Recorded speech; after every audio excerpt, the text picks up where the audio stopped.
Hello, everybody. Let me, Andy Studio. I don't want that.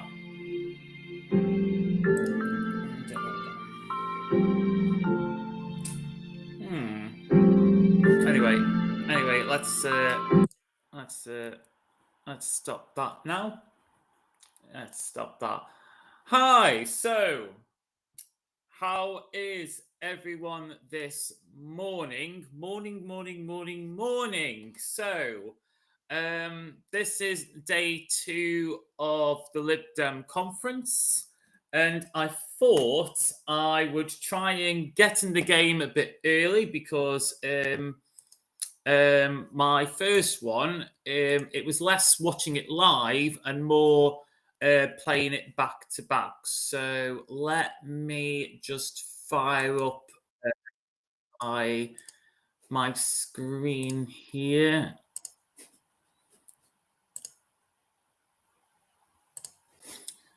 And move you over there. Have you played in the background? Right.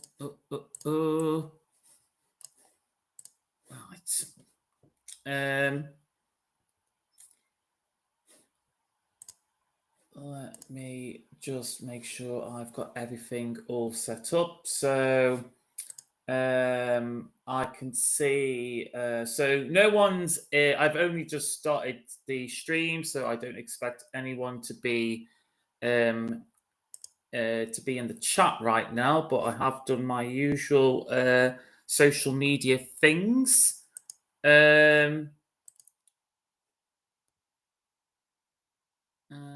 Entire screen.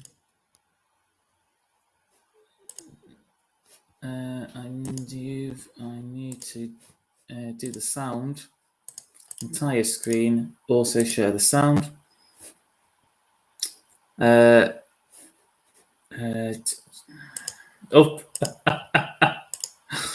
It's doing that. There we go. That's what I needed.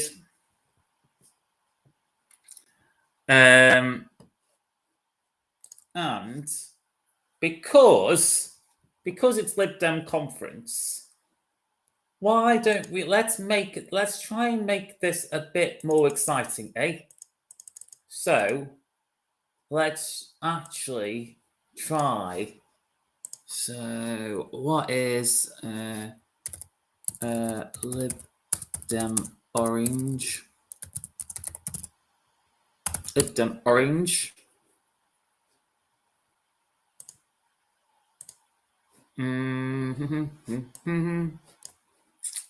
Oh, that's interesting.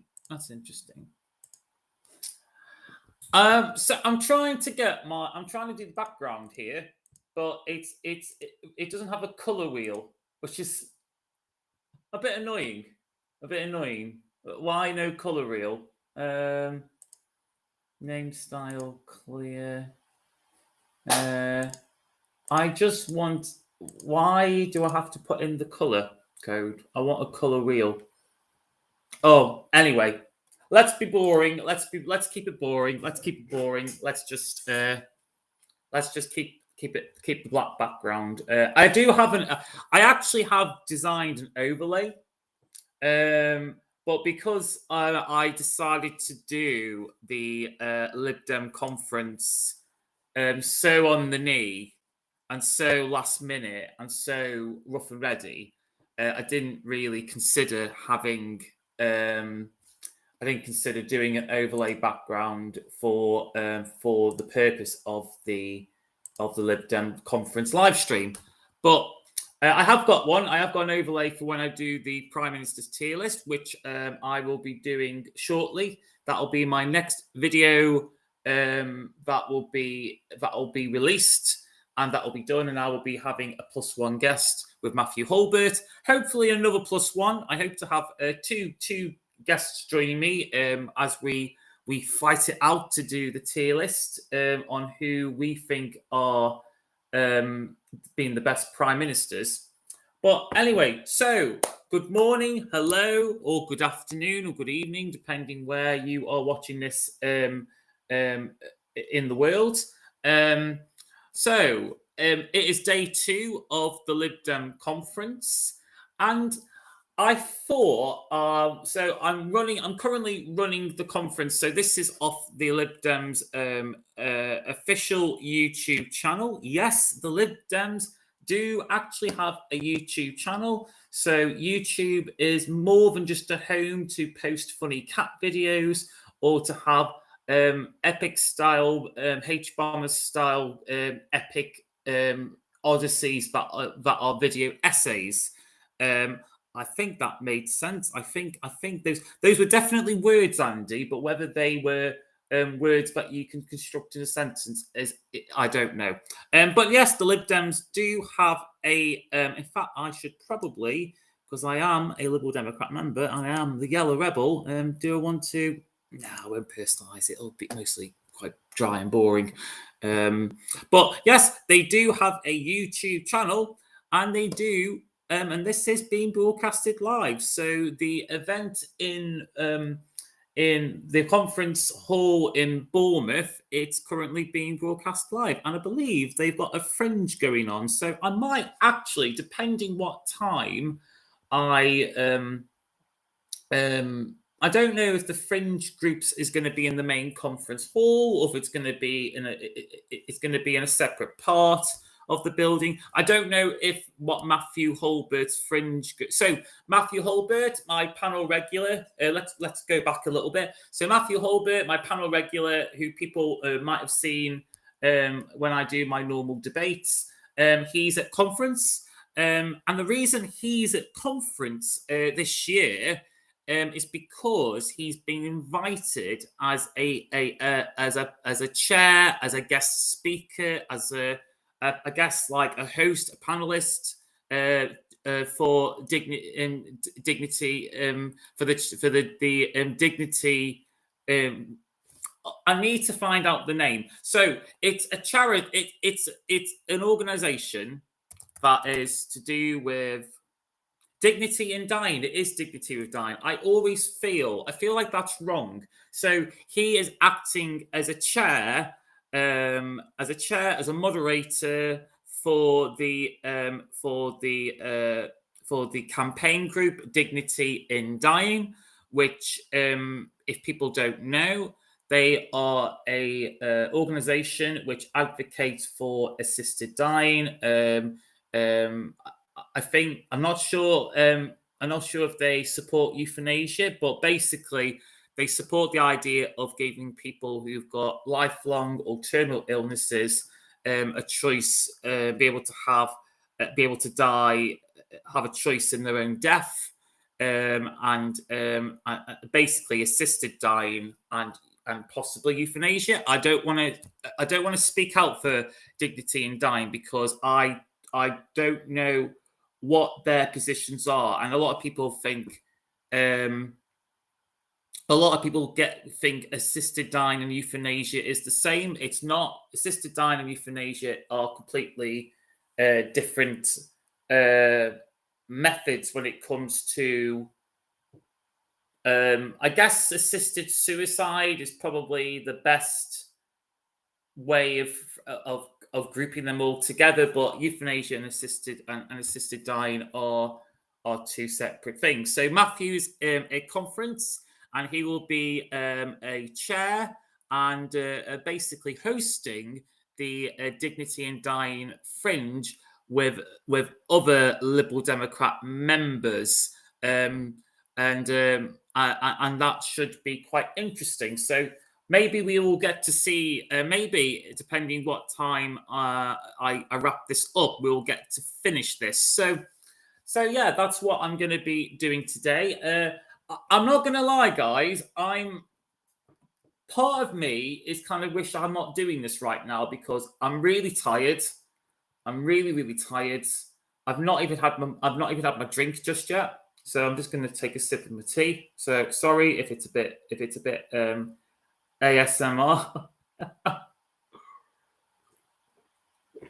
Oh, I need that. I needed that.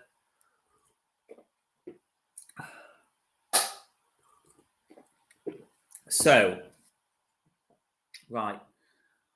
Where do we start? So I thought we would start before I play the sound and do a reaction. I thought it would make sense if I give an update or give or report on the highlights from yesterday's conference. So it would appear that now I'm not going to pretend that we've had a lot of media interest or media attention, but it would appear that we have actually better than last year, at least for the BBC. So in the BBC and on Twitter and X, that there has actually been some media interest. So the BBC have reported our current Home Affairs spokesman Lisa Smart's proposal and her speech, in which she wants to reduce the costs of using hotels to house asylum seekers, refugees, and the part of her plan is to. Part of her proposals is to have Nightingale-style hospitals, like we did with COVID when we had Nightingale hospitals. She wants Nightingale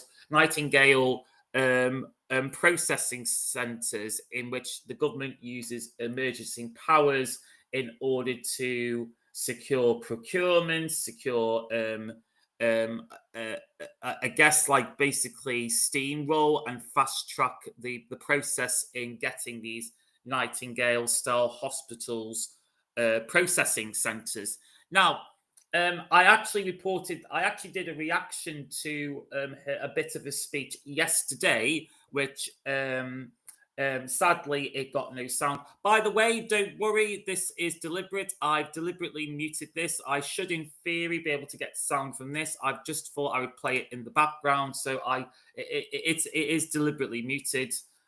So don't worry if anyone I mean, I keep seeing one person that comes in and out the chat, so I don't know what's going on there. But yeah, so that was Lisa Smart. So Lisa Smart speech, and I guess the Liberal Democrat proposal got us a little bit of media attention. It was reported in the BBC, and it was reported by. I did see quite a few people report on it from Twitter. Now we had the usual suspects, so I can't find. I was basically I did my normal morning routine. I basically doom scrolled. I basically doom scrolled my social media feed, and I was basically playing catch up with yesterday's events. And there was this green.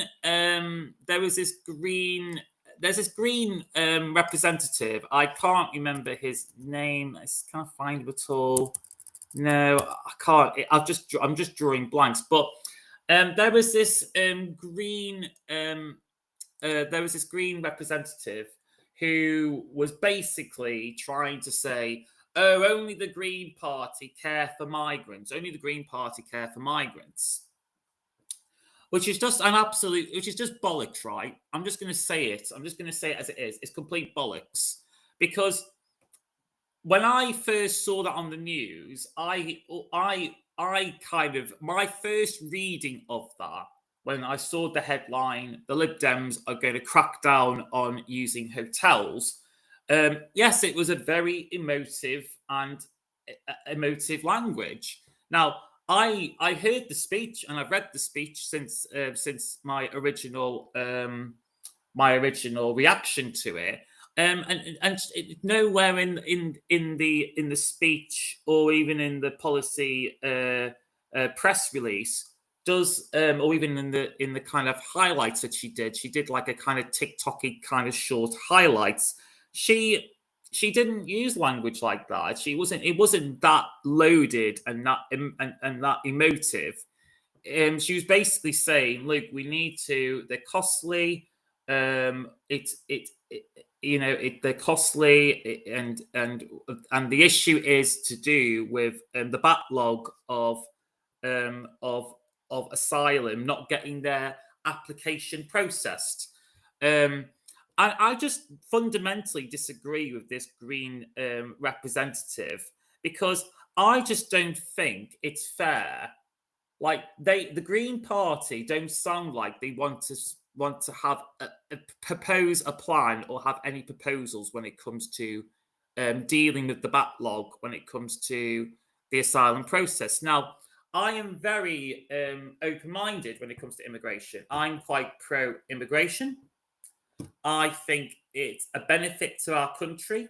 I think we should be actually taking on more immigrants. I think it would absolutely boost our economy, and I think it's absolutely short-sighted from both the previous Tory government and now this Labour government that they are willing to they're trying to be the patriot, and we'll touch on patriotism as a mo because patriotism, patriot and patriotism in a mo, because the Lib Dems did something quite interesting at conference, which I'll just say it's an interesting take. I'm not sure where I sit on that, but anyway, so going back on the asylum process, I just think it is wrong to allow refugees who have come to this country for safe haven and for refuge and to live a better and to have a better life, without fear, having fled and moved miles away from their homeland, their home country, from their families, to be living in this limbo. So I say to the Green Party, if it's Green, I don't know if this Green person was speaking out as the party as a whole, or if he was just being a little bit facetious, but I don't think it's fair to by burying your head in the sand and ignoring and not dealing with the asylum backlog, the asylum backlog, and having a plan to process more asylum seekers so that they're not in this horrible limbo to know where they stand in terms of their residency, in terms of their status, and all that. That isn't a plan. You're just playing posture politics. It's virtual signalling. You're just being virtual signalers, posture politics. It's not sensible. It's not a real plan. So, but I will admit, on surface, it would appear that it sounded on surface it would suggest that we were that it would be something you would hear from from the centre right or people within the Labour Party. But that was it. So they want to use wartime powers to clear the asylum backlog. So again, it got reported it did get reported by the BBC. One of the few complaints we have from the party ourselves is that we struggle to get media attention. So I think having had a quick look and scan last night at the BBC, it's good that we are actually getting media attention. And it isn't just gimmicks and stunts. For example, we have an actual policy. Now, if you're a Green person watching, you might disagree. You might think the Lib Dems are, you might be thinking Lib Dems are trying to court reform voters. Well, one, you're an idiot. We're not. We've got a plan. We're trying to have a plan, which is that we want to clear the asylum backlog, because I don't think it's fair for asylum seekers to be left in this limbo.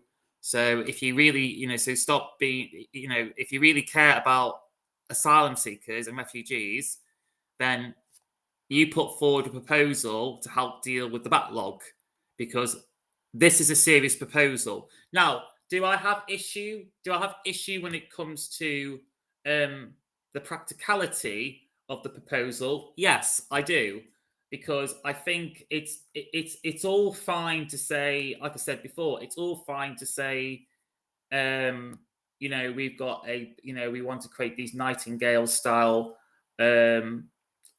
processing centres, but we're struggling to get construction workers as it is. So, I mean, I understand that they're meant to be, I understand we want to create basically pop-up style processing centres. I understand that, they're not there to be permanent fixtures. They're there to sort of like to act as stand-ins. But we still need to have people who in construction, who can do in infrastructure and stuff like that. I do.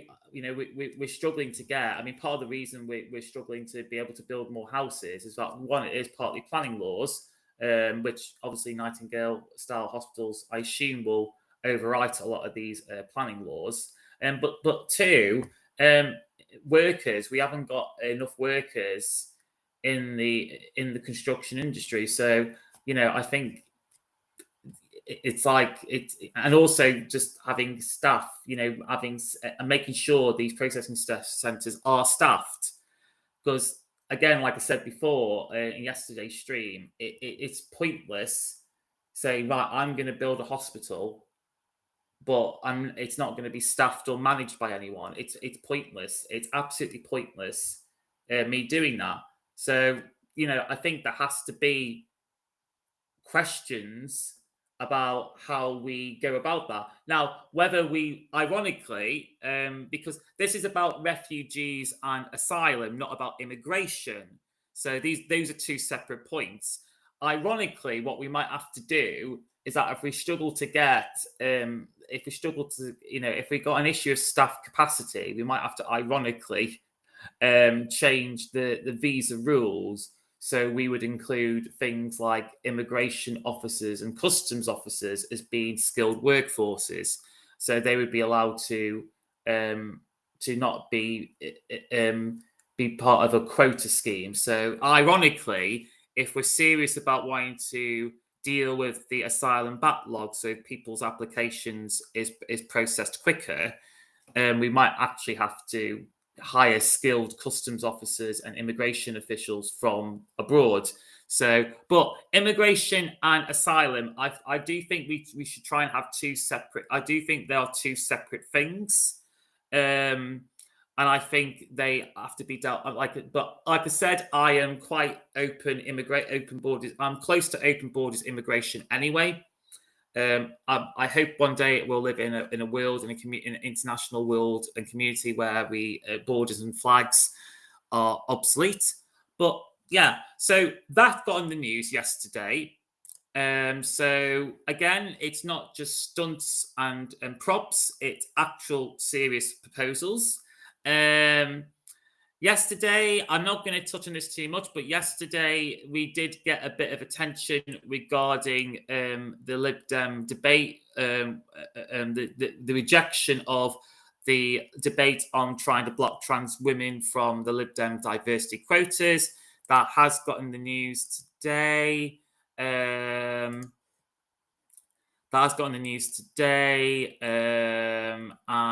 I think this chappie here did a brilliant post.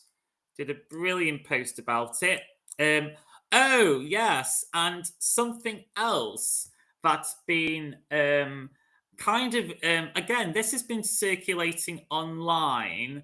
On social media and in the legacy media, that we really decided to play up the humour at conference, and I do think comedy and humour is the best form of insults, because if done right, you are laughing at the person, not laughing with the person. I do think it's one of those. Now, Nigel Farage is someone that does not have a great sense of humor. He's very thin-skinned. He's a very thin-skinned person.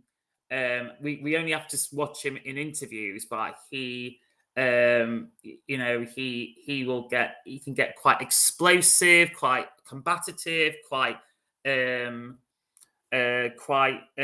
he could be quite stroppy and throw a tantrum and act like a complete man child.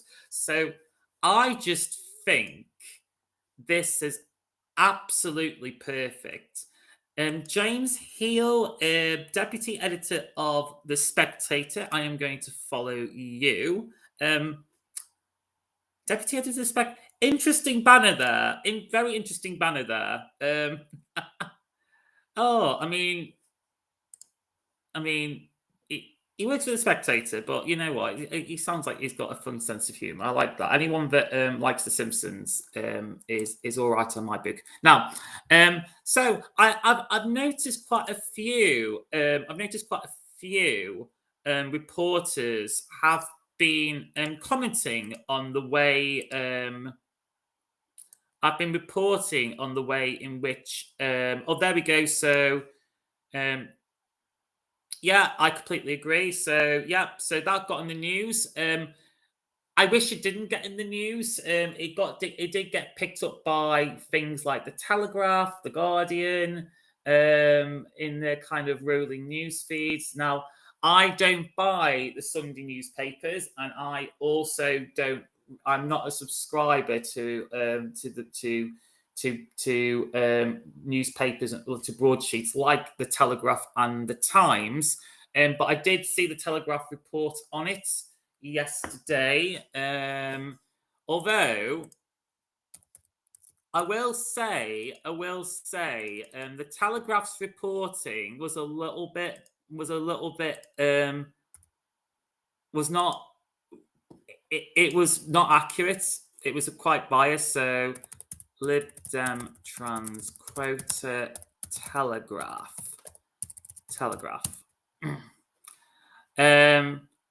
Lib Dem's conference descends into trans row. Now, that is absolute bollocks, guys. That's absolute bollocks. It did not transcend into a row. I was there. I saw it. I wasn't there in person, but I saw it live. I was watching it live, and it got over it absolutely smashed the 2/3 threshold to completely crush the debate. So more than 2/3, overwhelmingly over 2/3 of delegates that voted on that morning voted to completely kill the motion, so that no debate was to be had, and therefore no debate meant no attempts to change our constitutional amendment. So for people that don't know, so the Lib Dems, there were certain delegates who there were certain delegates in the Lib Dems who wanted to bar trans women from to be allowed to be in diversity quotas and in female only spaces within our party. So in the Lib Dems, we have diversity quotas as opposed to an all-female shortlist. So basically, we make sure that when we have shortlistings of candidates, that we make sure that we have quotas so that they help. So in the selection process, in the shortlistings, we make sure that we are using the quotas to help make sure we have as much diversity as we can do, and enable women and minorities to get in the shortlistings. But anyway, so there was an attempt by certain members of our delegation, of our membership, that wanted to bar trans women from being allowed to be in those diversity quotas, and therefore also be barred from. And it would have been a constitutional amendment. So this is a big thing. So if you can imagine, for anyone who's interested in American politics or or anyone who is an American, or anyone that has a written constitution, this is a big thing. Putting it, putting that as in our constitution would have completely meant, and ratifying that would have made would have been a big deal. And I do think that we are a socially liberal party, and it would just not look. It wouldn't look great. It would not look good. It wouldn't look. It wouldn't be. It wouldn't be a good look, guys. It wouldn't be a good look if this had got passed, but it didn't get passed. So, and it got defeated in a landslide. It got defeated in a landslide, over 2/3. More than 2/3 voted against this proposal. So, Telegraph, what are you doing? Descend into trans row? No, it didn't. No, it didn't. Just because there are a very vocal extremist minority, a fringe, I wouldn't even call them a minority. I think that's giving that's giving them too much credence. A storm in a teacup on this issue. So that's complete misreporting by the Telegraph. But what do you expect from the Telegraph?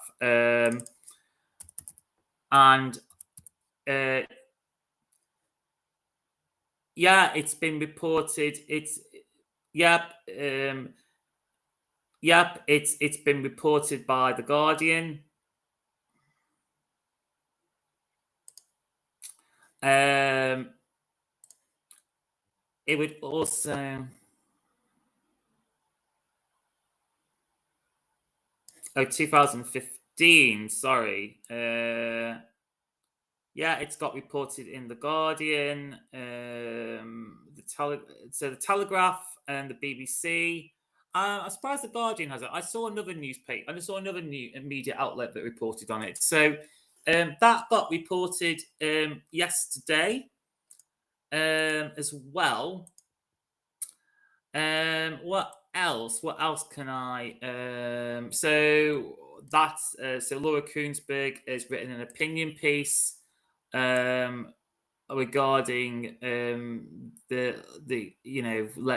Davies' media and leadership style. Like I said, he often presents himself as kind of as fun dad. But so I tried to ask Matthew Holbert twice now. So Matthew, you've let me down. So please shape up, Matthew, shape up. I asked him twice what the mood was like at conference, and also just the media visibility and the media presence. Was there much interest? Now, he'd been in conference all day. I asked him in the morning. I can understand maybe trying to get answers for that in the morning, where there's a lot of people are still getting up, trying to get about the day, getting to conference. Because not everyone's early birds, not everyone are early risers. But I didn't get any answers from Matthew at all. So I can't actually. He's been quite a useless ground reporter. Considering Matthew used to be a journalist. Matthew Holbert used to be a journalist, guys. He's been a radio presenter. He's been a journalist, a commentator, and yet so I was relying on his expertise and his previous work to act as my ground reporter. And he's, in the past, he's broken stories because he has contacts and connections with senior Lib Dems, and he's just let me down. So he's been an absolutely rubbish ground reporter for me. So so no, so I can't comment on what the media interest has been when it comes to media interest and media visibility at conference. But it seems like it's been getting. We seem to be getting some attention. It seems to be some interest for the for our party. But the main story I want to, but the main thing that seems to have grabbed online public and media attention has been this story. Farron drapes himself in flag as Lib Dems seek to reclaim patriotism. So I was watching the rally. I was playing back the rally bit because what prompted me to do a part 2, I hope to retire that day. So yesterday I did a bit of the morning and afternoon conference. I did a reaction of that and give my piece and give my comments. But I then Matthew, I then had an update for Matthew because he's been keeping me updated on WhatsApp and on X. I was looking at his X account, and he was saying he was at a rally. And I thought, right, lovely. I thought, I was curious to know. I wanted to know what a rally was. I think when I think of rally, I tend to think of like people coming into big music, maybe a lot of people, marching, flags, American style balloons. It felt so. It was very British. It was a very British rally. People would come on stage at the wrong time. The music would cut off very abruptly. People would walk on the stage had that kind of British reservedness and sensibilities, which can it had that kind of British reservedness and a shyness and politeness about it. So yeah, it was interesting. It was interesting watching the rally. It's not as big, brashy, and loud as American political rallies. And also, if you think of if you know your history, there was a certain country in the 1930s that did a lot of rallies. But anyway, but no. So I watched the rally and I noticed Farron. So Tim Farron, he was talking about the flags and patriotism, and then. Because I spoiled myself a little bit, I knew what was coming because I was going through the timeline. I was watching it through the timeline, and I saw the Union Jack. Now, when I saw that first, and I saw them with the flags, I thought, oh, maybe they are going to do a political song. So I know in the Liberal Democrats, our political party anthem that is used is "The Land." But I think the land is sang at closing a conference. It's a bit like how Labour has the red flag song. So in the Labour Party, they will say the red flag, keep the red flag flying here. So they'll close conference by singing the red flag. The Liberal Party of old and the Lib Dems, we sing the land. And I thought, oh, maybe they're going to sing it. Maybe they're going to sing that. But no, it turns out it was in connection with Tim Farron's speech and delivery, and basically the audience were all given little Union Jacks.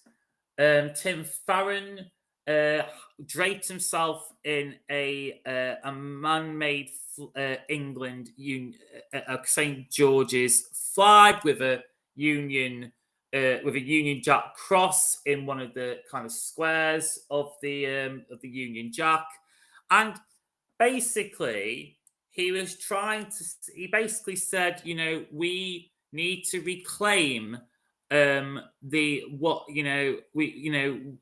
flag has been stolen by the far right, and we should reclaim what it means to be British, and what reclaim. We need to reclaim. There's a difference between nationalism and patriotism, and that he's a patriot. We Liberal Dems are a patriot.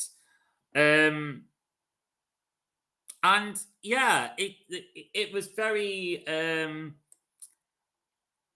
very theatrical. It was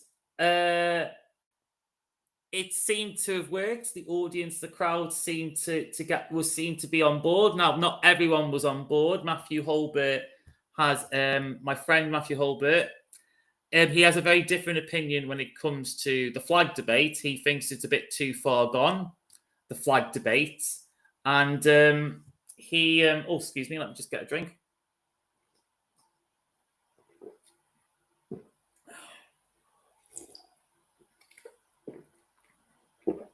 Oh dear. But yeah, so Matthew Holbert has a different a position when it comes to this. He thinks we are. I guess he thinks it comes across as quite sinister. There's a sinister nature in and pandering of the whole flag thing. Now, you know, he thinks it's too far gone. Basically, he thinks any attempt to try and reclaim the Union Jack, the St George's flag, it's just a no-go. It's just too far gone. Now, I disagree with Matthew, and not just Matthew alone. There were many progressive. I've got to say, when I was doing a scan today of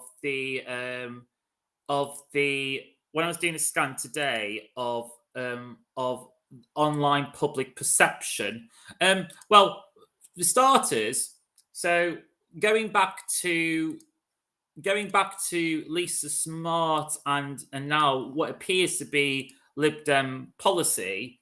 So Lisa Smart's proposal to deal with the asylum backlog. That green person, that I can't find the account now. I've got really bad ADHD, so I can't remember the name. I know I'm good at faces, but I'm not very good at names. I don't know if there's a saying for that. I don't know if what the condition is, but when you've got a very good visual memory, but when it comes to text, I'm just piss poor. I'm just useless.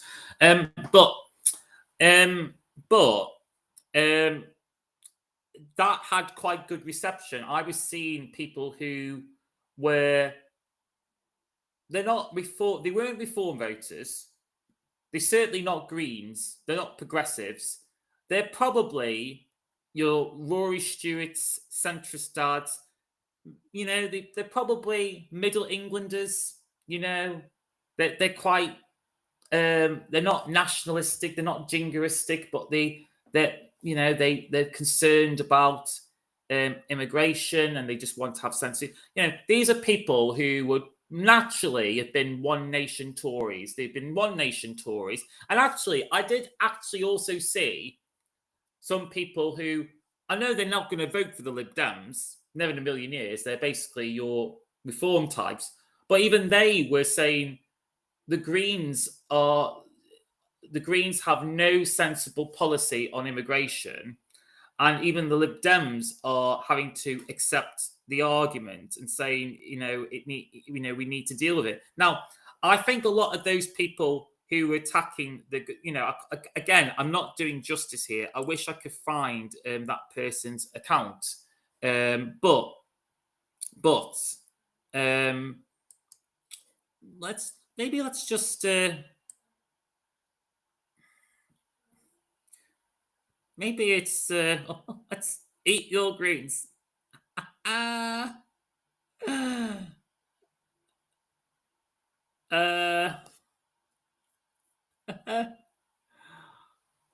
Chris, if you happen to be in my chat, please say hi. So Chris Newton, he is a good friend of my friend Matthew Holbert. They do a podcast together called Political Frenemies. You should definitely check that out, guys. I hope quite soon to be a guest on their show. I would absolutely, Chris is without prompt, asked Matthew Holbert if I could appear as a guest on the show, and I said I would be honoured, I'd accept that. But now I did say I'd do it next year, but I think I would like to do it this year, ideally. So who knows? I might, maybe even next week. Who knows? But so let's go. This is. So yeah, this is Matthew Holbert.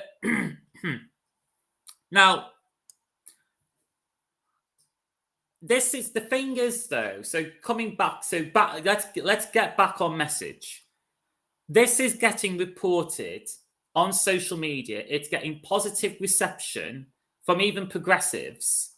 Like, okay, maybe people like me and certainly Matthew, and to a lesser extent me. I'm still on the fence when it comes to the whole, flags, reclaiming the flags.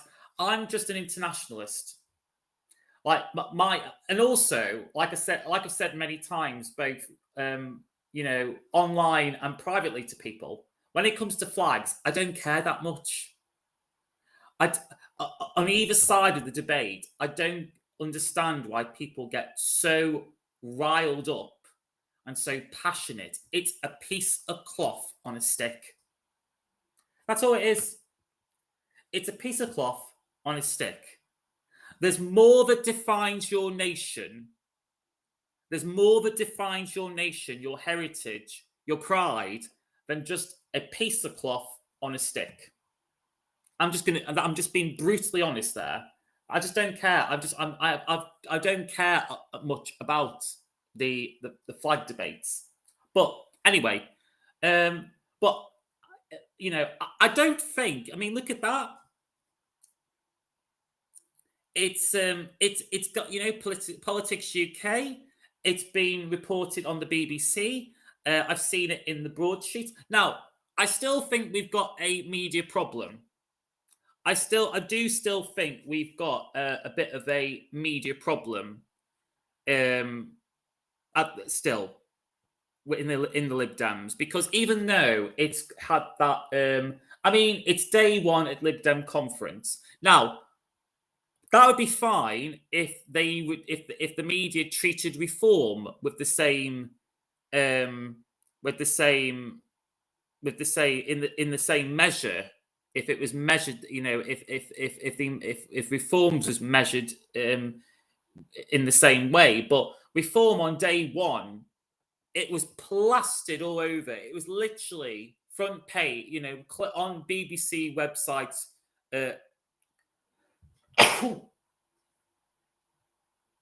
Excuse me. BBC News. It was on the tabloids, on the paper. It was on front pages or at least on page 2, page 3 of the tabloids and the broadsheets, newspapers. Now, I've not seen that in the Lib Dem conference.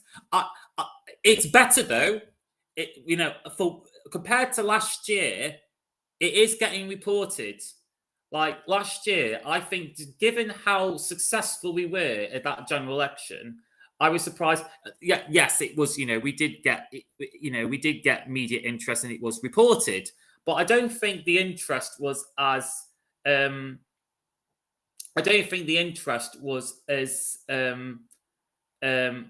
think they realised the significance of our electoral success and that we are the third largest party, and we don't seem to be enjoying the kind of coverage that we used to do when we.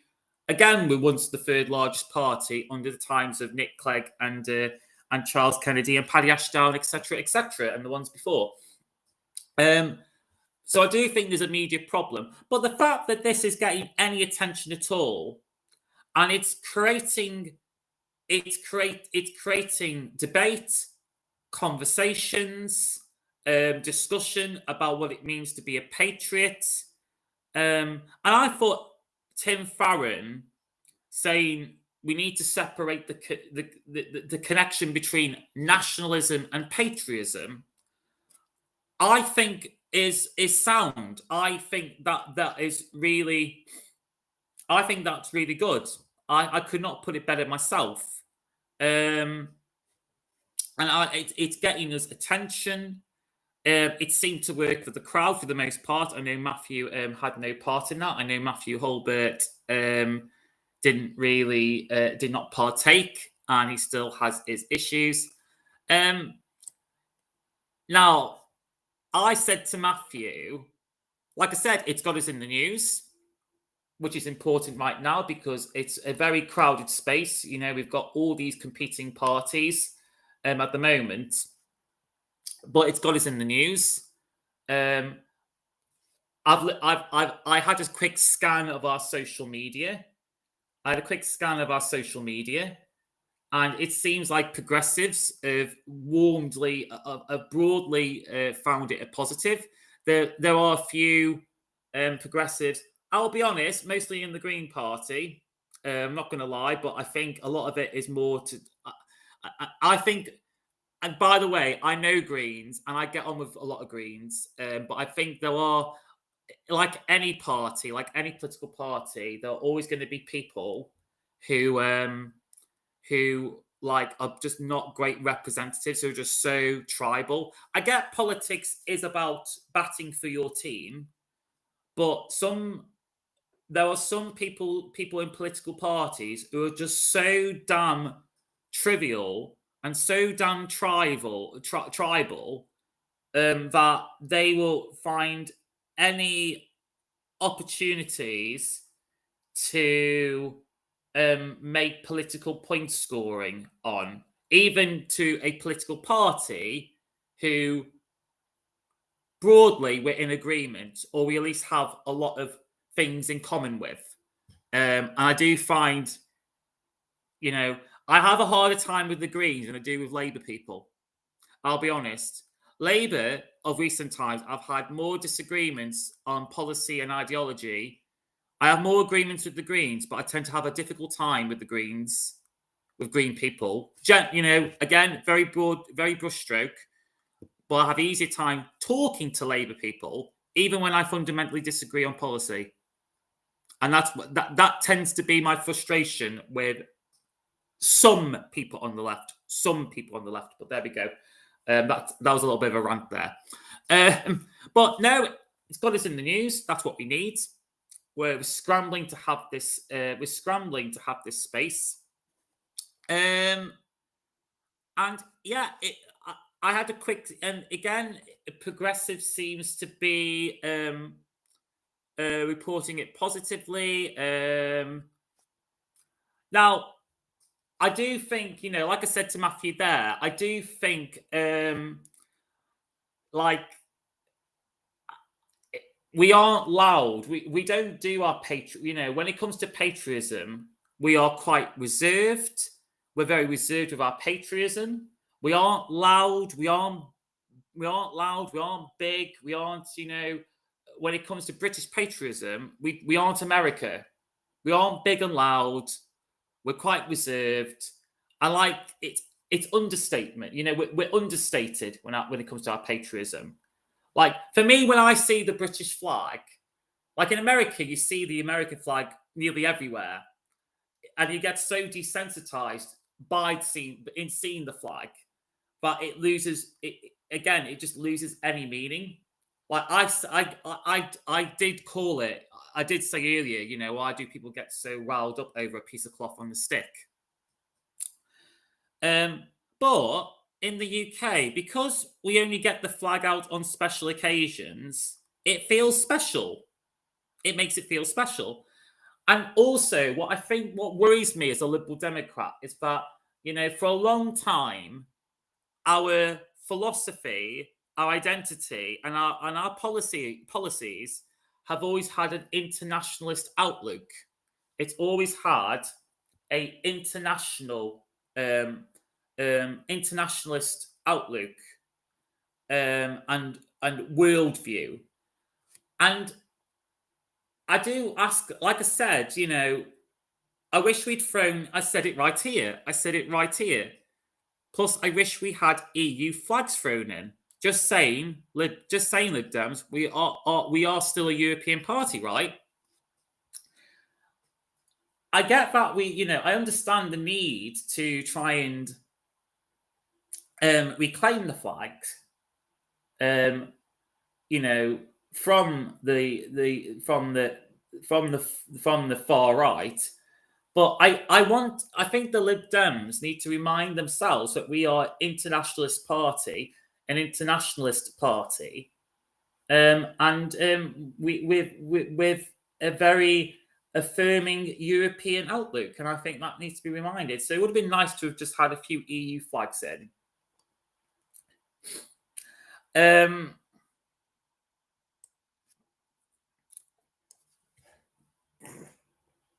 Oh, excuse me. And then Matthew went on to say at a Reform UK rally, I don't agree. I don't agree. I think I think the mood and atmosphere is way more different from. I mean, my problem with Matthew, and I think this can be quite dangerous for progressive parties, and it can make us come across as so combative and quite I don't know, very very I don't know. It can make us look quite combative and quite snobby, I guess might be the word, or patriot, as looking your nose down at people. Yeah, I mean, yeah, that's probably what I'm looking for. The vibes and the mood is way different to before. And also, Tim Farron, there's nothing sinister about Tim Farron. Tim Farron is probably the most harmless person. He is the most quintessential Lib Dem. When you think Lib Dem, you think Tim Farron. He's the most harmless person in politics generally. And to try and paint a sinister nature about the Lib Dems, about that piece of theatre when it came to Tim Farron making his speech about reclaiming the flag and people getting the flags out and draping himself in the flag, to try and say, oh, it was like being a reform rally, that's no. Like, I agree, Matthew. For me as a Brit, it's understatement when it comes to our patriotism. We are very reserved and subtle with our patriotism. But Tim Farron was trying to, and I think we need to talk up our internationalist outlook, and I would like to have seen a few EU flags dropped, thrown in as well as waving the Union Jack, wave the EU flag. That needs to be reclaimed. That also needs to be reminded to people. But I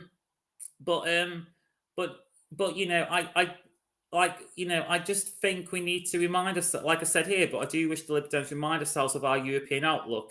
We were once a party that looked beyond just borders and flags. So I wish for balance, both the British flag and the EU flag was done. There we go. Could not have said it better myself. That's because it is by myself. Sorry, it's so early, guys. It's so early. This was probably a mistake doing a live stream this early in the morning. But no, I stand by that.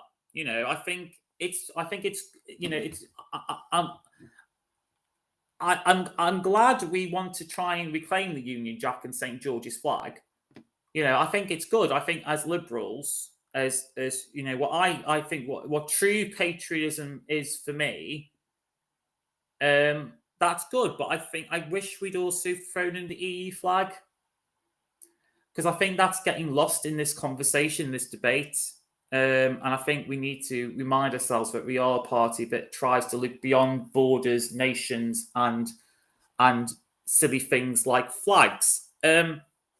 But where I disagree with Matthew in our conversation that we had is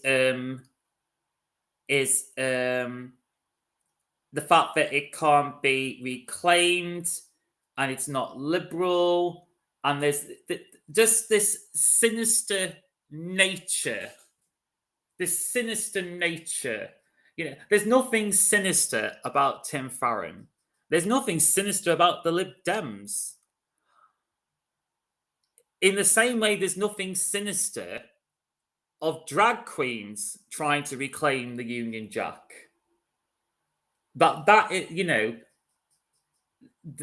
It's context. You have to think about context.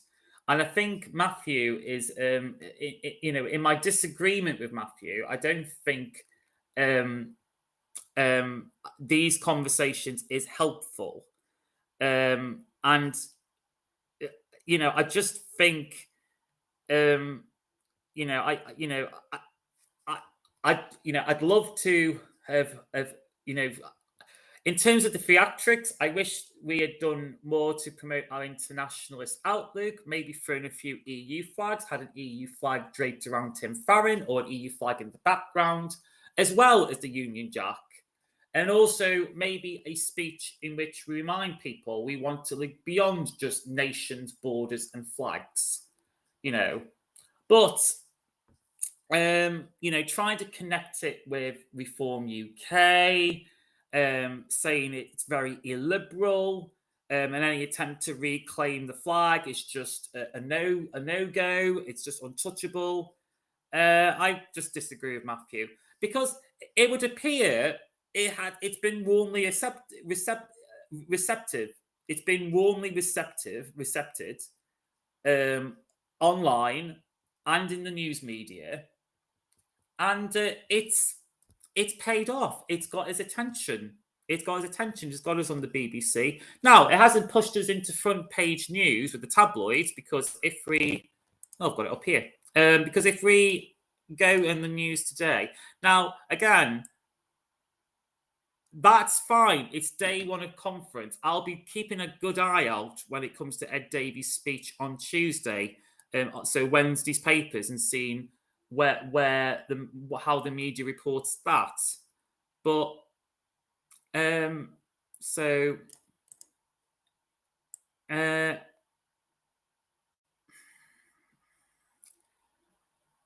nothing on the front pages. So expectations charts again. That didn't get on the BBC. That didn't get on ITV. And yet is that the Telegraph? Yeah, the Sunday Telegraph. They decided to push this agenda. No surprise. It's a Tory media, Tory graph. Again, that is not one. That's speculation. That's speculation, hearsay, and innuendo. There's no confirmed reporting on that. And two, it's private schools again. And actually, there's been enough studies to say the more the media try and present a case in defence of private schools and VAT and tax exemptions, a lot of even people who, even their own readers, don't like it. They just think, no, you're completely disconnected with Joe Public. I can understand that Epstein's going to dominate the headlines. I can understand that. It's going to. And the tabloids, they don't tend to make a lot of space for other articles, unlike the broadsheets. Good example here, broadsheets, they tend to have their main headline, which is about, a bit confusing here. I always get confused why the broadsheets do that. They've got an image which doesn't it matches that column, but you'd think it would match that one. So, but broadsheets be broadsheets, eh? But no, I've not seen any reporting. Like I said, I don't buy Sunday papers. Where's the the Observer? Oh, so the Observer have done it. Oh, the Observer have gone with a very, very a very plain, not plain, but just a single image, and that's quite powerful, actually. That is actually quite a powerful. That's a really powerful front page. But I don't buy the Sunday papers, so I can't comment. Maybe it will be in the Sunday papers, but it has been reported, and it seems like we are getting a lot more media interest. We are getting a lot more media interest and discussion than we did before. Now there was a so let me just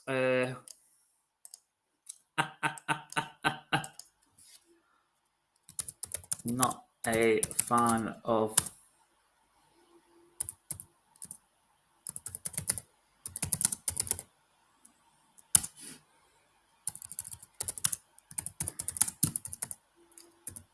Polensky. Cannibalism.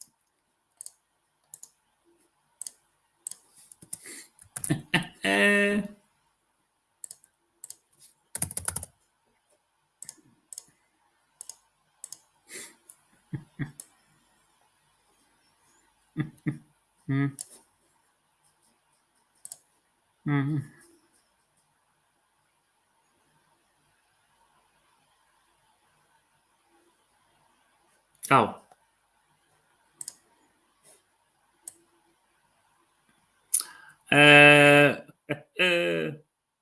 Anyway. I realised my post. I didn't type that right. I didn't type it right, but ayo. So I just thought I'd do a cheeky reply there. Now another thing. Now one thing that that has been again. I'll see if I can find actual. Let me just go on homepage. Let's see if I can actually find. Oh God, ugh, yuck.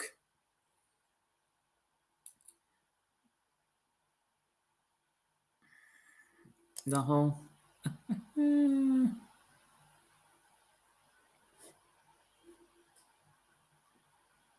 I mean, it seems like there is some like it does appear that so again though, very on the hard left, like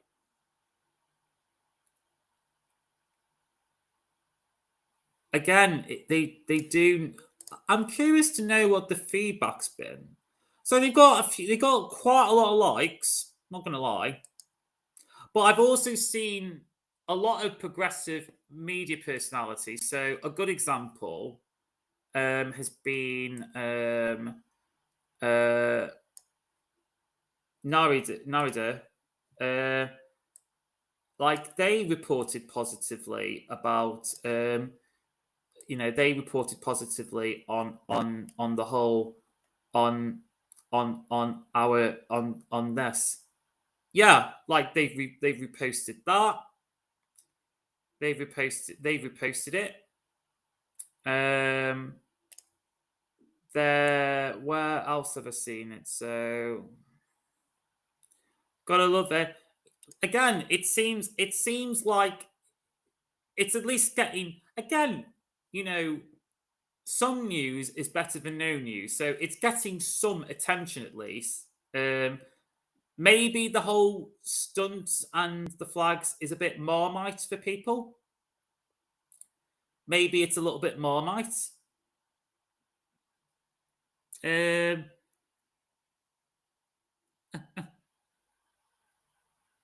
But yeah, another. So I'm trying to find. So it was to do with the marches. Now I have.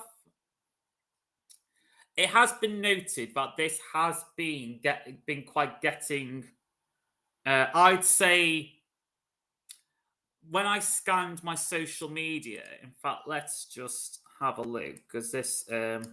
Let's just observe what the mood is because the feeling I'm getting is that okay, it was fine at the time, but we need we're just looking a bit like a joke. But there are some people that are enjoying it now.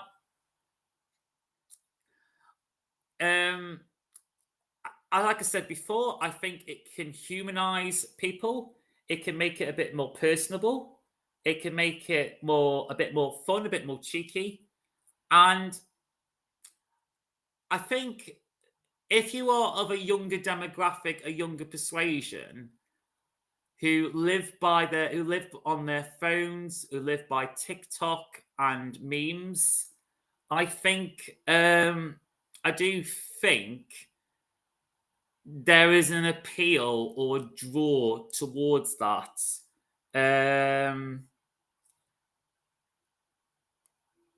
Yeah, it's well. Mm.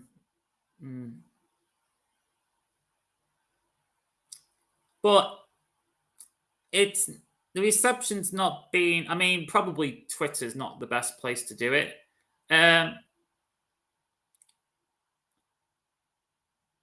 Is it the most cringy stuff? I don't know. I actually don't know. Like I've seen worst antics and studs from the Lib Dems and by Tim Farron. It's just a march. It is just a march. I mean, I don't know. I'm undecided. I'm undecided about this at the moment.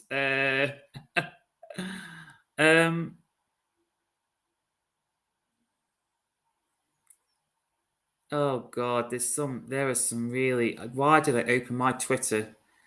There are some oh God. So I'd say the reception is for that has been on the whole. I'd say if I'm being generous, it's quite mixed. I think it is quite Marmite.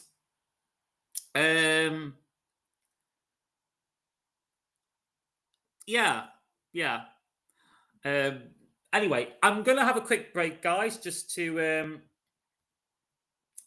sort of stretch my brain muscle. So, in about 5 or 10 minutes, I will come back, and then we will try and watch a bit of the conference. So 5 10 minutes. I'm gonna have a little small break, and then once I'm back, let's actually watch a little bit of this morning's conference because I'd be curious to know what they've got planned today. But yeah, I'll speak to you shortly, and yeah, see you soon. See you soon. Okay, let me do my little.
go.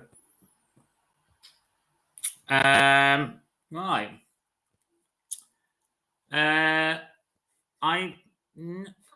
Now have I got sound? Have I actually got sound on here? Have I got any sound on here? Because I would like to make sure that this works properly. In fact, let's unshare that. Let's go on. So screen. Also share audio. There we go. Movie service screen and audio. Right. I don't want to assume this will be fine. But yeah, so before I do though, let me just check out Chris. So Chris has actually been watching. Has been watching this. Starters, thank you, Chris. Thank you very much. Like you don't have to say a comment in the chat because I know I don't always like to comment in chat as well. But thank you so much. That is really appreciated. So Dr. Chris Newton, I should say, Dr. Lord Chris Newton. It's a running joke, guys, and it'll be too much to explain. But Dr. Chris Newton, I should say, has been he's my friend's friend. So my friend Matthew Holbert, my panel regular on my show, he is a co-host with Chris on their YouTube channel, Political Frenemies. Please be sure to check it out, guys. I highly recommend it. I've been a loyal follower and watcher of the pod for well, it's been over a year now. I think they launched in September. No, they launched when the riots happened. I think it was June, July, I want to say. But I've been watching the pod for just over a year now, and it's just an absolutely. It's not a unique concept. So Chris is a conservative on the right, and my friend Matthew is a Lib Dem, quite on the left. So it's not that unique, but I like how it's got more colour and it's a lot more fiery and a lot more colourful than, say, people like Rory Stewart and Alistair Campbell's The Rest is Politics, which, let's be honest, it's a bit centrist, Dad. It's a little bit centrist, Dad. I'm not going to lie. But no, thank you, Chris. Thank you so much. Let me just do a like. I saw that. Great response. What was that? So I assume it was a... What have I suddenly gone on? I saw that great response. Oh, thanks, Chris. But yeah, shall we continue? So I thought, now I can't do this for the whole day. One, that would be an absolute endurance test for me, and I think I would lose my mind. You know, I'm not as. It's different when you're watching it from home. If I was in conference, I probably would do a whole day of conference with breaks in between. But when you're when you're watching it on a screen, it's just not the same.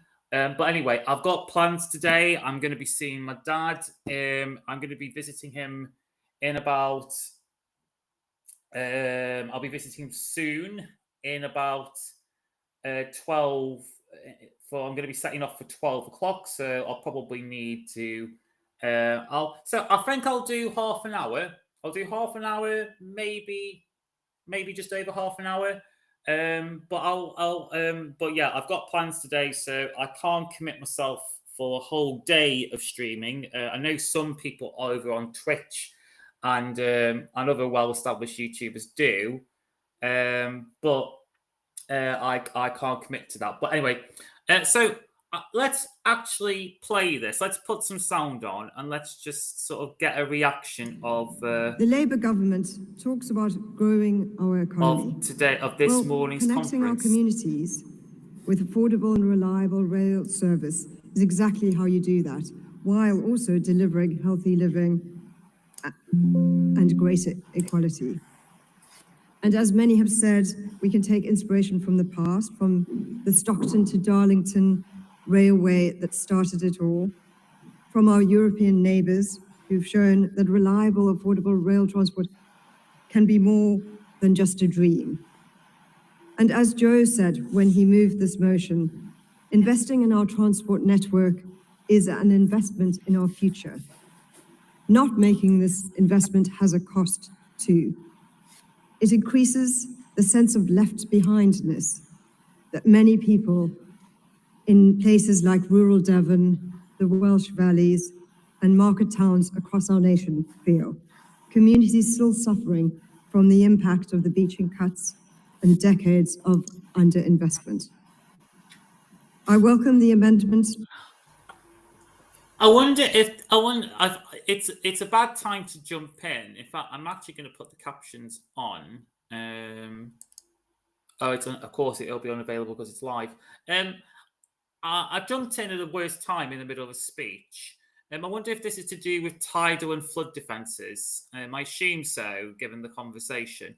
To be honest, I'll be honest, I don't think we talk enough about things like tidal flood defences, but also things like farming.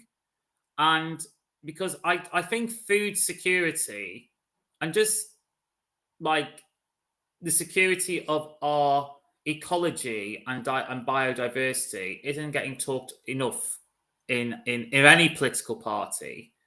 But yeah, I wonder if this is to do with tidal and flood defences, maybe. From Northeast Lib Dems about making the national rail card truly national. I welcome the amendments too from Lib Dem women to help women. Okay, so maybe I've completely misheard, but now she's talking about rail cards. Rail cards. I think there's I think there's a case in making. In an ideal world, it'd be nice if we could have a free public transport system. Now, Chris, if you're watching, I know what you're going to say. You're going to say, well, no, there's no such thing as a free lunch. It's true. There is no such thing as free lunch. That is true. But my offer to the public would be, well, you'd have to pay more in taxes. But in paying more taxes, you have the conveniency that you could use public transport and you don't have to worry about fares, about paying, and it'll help a lot of people on low incomes or part-time or just low incomes or insecure jobs, because some people can work they could be working what's the word, Andy? Oh, I've got a brain fog. I'm having a Natalie Bennett moment. Oh, that's a bit unkind. But no, I think that has to be the honest conversation. Now, that's what I would do if I was to redraw the state. Now, I think public transport and rail should be like publicly owned and nationalised. And I think the idea of expanding rail cards would be a good way of, at least helping with mobility and helping create a free service for people. But unlike Matthew, I don't agree with nationalising water or energy. I don't agree with that. I think water should have been privatised better, in my opinion. I think energy is largely competitive. A lot of people can largely, if they want cheaper energy, they can go to another energy provider. Now, I think we should be like Teddy Roosevelt. I think we should, we need to make capitalism better, but we should break monopolies when monopolies get too big. But anyway, that's really, God, that is such a tangent. I've gone on such off the rails on that. But no, rail cards. Let's just listen more into this. Improve safety for women and girls on our railways. The freedom and confidence to travel safely and independently opens doors to jobs and education, as you spoke about it, opportunities that might otherwise be out of reach. Turning to the amendment from Enfield, Lib Dems, I would urge members to reject this amendment, which opposes open access operators. It would give passengers less choice and probably higher fares. From Ashton under Lynn to Berwick upon Tweed, let's get Britain back on track and moving again for every commuter and for every community. Back this motion, Conference, pass amendments 2 and 3, but reject Amendment 1. Conference, let's get going again. Let's build a transport network that's truly going places. I think I've said the wrong amendment numbers. Ooh. Apologies for that. Oh dear. Let's get our transport network back on track. Thank you. Thank you very much. We are now going to move to a series of votes. This is why I don't want to ever put through motions or amendments, because I would get so nervous and I would probably end up making a huge cock up. I'd like to do a speech, but from what I gather, from what I've learned from the players who've gone to conference, the conference regulars, what I've learned is that you can't just. You have to, it's like you basically can speak up when there's a debate being had. So you can like put in a request. You can't just prepare a speech. You can't just like fit a slot. Now, that would put a bit too much pressure onto me, because if I was doing a speech, I would want my speech to as people could tell from this stream, I'm a lot better. I'm a better planner. I'm a better writer. I'm a better writer than I am a public speaker. So if I could write a speech down and deliver that speech, that I feel way more confident than just doing it really off the cuff. That's just me. If people follow, I'm going to do a Matthew now. If you read my Lib Dem voice columns, which I don't do I don't do regular ones. I basically do more like open-aired opinion pieces as and when I feel like it. But if you read my stuff, I think my writing is pretty good, if not excellent. For the most part, even though online, if you follow me on social media, especially X, I'm really bad at doing typos. I'm forever, ever. In fact, I've actually got, this is so shameful. I've actually paid a premium for X so I can edit my posts. So I've got an hour to edit my posts. So I get an hour window to try and edit my posts now, although it doesn't communicate with my phone. So I could do it on my phone, but I can't do it on my laptop. But I would like to do a speech at conference, but I would prefer. I mean, Matthew's speech seemed rehearsed, and he seemed to have had a piece of paper. So maybe I need to pick Matthew's ears. But the impression I was getting, maybe I was speaking to the wrong people, is that it's kind of done on the day, and you may or may not get a look in. But anyway, let's just carry on. So if I could just have the lights up, please. And can I see everybody in favour of Amendment 1, which is Liberal Democrat Women's Amendment? The lights are down, aren't they? Thank you very much. If you could put your cards down. Can I now see everybody against? I don't think it's worth it, love. Thank you very much. That amendment is carried. Can I now see? I think there was one person, and she kind of very half-heartedly put a hand up. Everybody in favour of Amendment 2, which is from the North East Liberal Democrats. Thank you. If you could put your cards down and everybody against. In reference to, so I think I'll Amendment just 2 is also talk over carried. and, Finally, can I see everybody in favour of Amendment 3? It's not the most. I don't know if Chris is still here or in chat, or like. Don't feel pressured to have to answer this, Chris. You can always put it in. You can either direct message me in X or put it as a post. But Chris, you must have been to Conservative Party conferences. Is it me, or have conferences gone a bit? Have they gone a lot smaller now? Like I know back in the 80s and the 90s, before our time, they were massive. They were big events because obviously there were more members, particularly in the Conservative Party. There was a lot more members. And Labour, peak Labour was in 1950. They had 1 million members. That's just unreal today. You'd never hear. You'd be lucky to get 100,000 members in a political party. But is it me, or is it just like have they had to do massive downsizes? Do they just not get? Because you keep hearing the memberships have increased, particularly for smaller parties. I mean, Labour's goes up and down like a roller coaster. But have they downsized conference halls? Because it's not as impressive or as big as I thought it would be. Or is it just the Lib Dems? Which was from Enfield Liberal Democrats. I should have talked over this, really. Okay, can you put your cards down, please? Can I see everybody against that amendment? I was just looking at the crowd. Now, where's Matthew? Can I see his that amendment has failed. Can I now see everybody in favour of the motion as it is now amended by those first 2 amendments? Oh, it's sorry. We're just waiting for the online vote to catch up. Put your cards down. Can I now see everybody against the motion?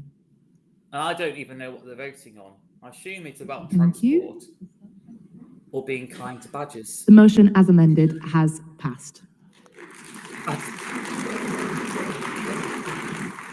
I would like to thank my aide, Simon McGrath, my hall aide, Sam Barrett, and I'm now going to hand you over to my colleague, Chris Adams, who's going to...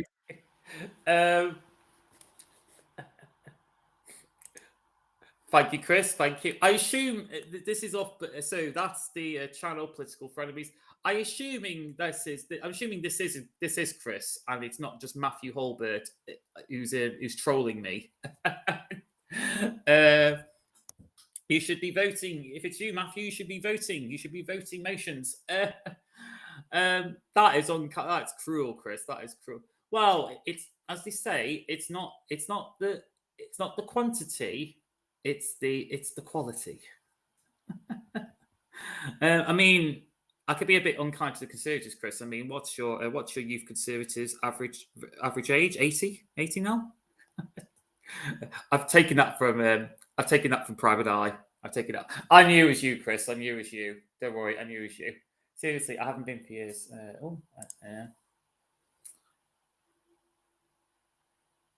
Yeah, I mean, I've never been. I've not been. I've been to Labour because I used to be. Oh, you're gonna have a heart attack, Chris. I used to be a member of the Labour Party, and then I left because Jeremy Corbyn was not my cup of tea. But yeah, I've been to Labour Party conferences, and they seemed. The arenas, Labour seemed to have a bit more of a loyal. There's more loyalty with Labour members. They will often turn up at conference. They get their army of canvassers and volunteers. It's the same with the voters. I mean, until since this election, I think it's going to change now. But I think Labour can always bank that they've got a lot more loyalty with the voter base. And with their membership, so yeah, they tend to be in bigger conference halls, conference centres. It was always quite packed. I mean, you had stuff like this where it was very dry procedural stuff, but yeah. But anyway, that was Chris Newton. Please check out Political Frenemies. Like I said, it's they've been. Chris and Matthew have just been such great supporters of my channel. and it's just such a criminally underrated. Take you through the topical it's such issue a debate. criminally Thank you. Underrated pod, in my opinion. Like I said, it's way more colourful and interesting than the rest of politics and political currency. And that's not to crap on them. Like they're good. They're pretty good pods as well. But I like conflict, guys. I like a bit of conflict. Oh, while this is playing. But okay. Thanks again, Chris. But Tory conferences change when they move from the seaside to the cities. When they move to cities, it seems like they were more lobbyists than members. Good morning, conference. We are running a tiny bit behind schedule, so if people... That is a very excellent point there, Chris. Yeah, it's interesting how a move to the cities, which makes sense because you have HQs HQs and organizations based in the cities, or at least there's that commutability. Most of the lobby groups are based in London. Let's be honest. There's probably there might be a few in the big northern cities, but they've at least got that commutability. Yeah, that is really interesting. I do worry. I actually do worry. I do worry that I think like most parties, that's probably why there's such an appeal for small part. I say small. I mean, Reform's not a small party no more, but I think that's probably why there was such an appeal for people for Reform. I mean, for the Greens, especially for the Greens, because they haven't got the big financial backers and donors. They're probably, you have the Vivienne Westwoods in the world who donates to the Green Party. But I can see why there's an appeal for Reform and the Greens, because they do. It's very grassroots membership base, and and I think once you start inviting lobby groups, it becomes less about the members and more about the lobby groups. Oh, another one. Thanks, Chris. I'll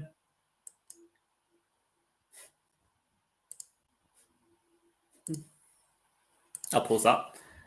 There isn't much point being in the main. Oh, they don't do votes. So, yeah, I mean the Lib Dems, we like, and to be honest, Labour do as well. But Labour, it's a little bit more top down. But yeah, in a lot of political parties, they do allow. They often motion policy, and it's very constitutional. And interesting, I should take part in the fringe events.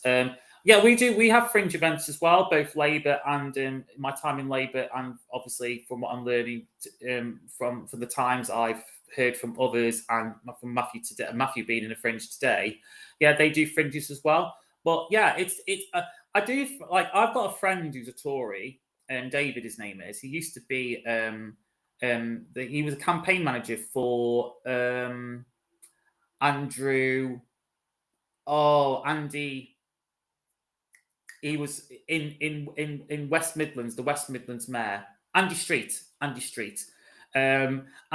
he tells me like it's so directed by, it's way more regimented and way more controlled than Labour and than the Lib Dems, and especially GCHQ especially. Have such a stranglehold when it comes to delegation and and decisions and policy direction.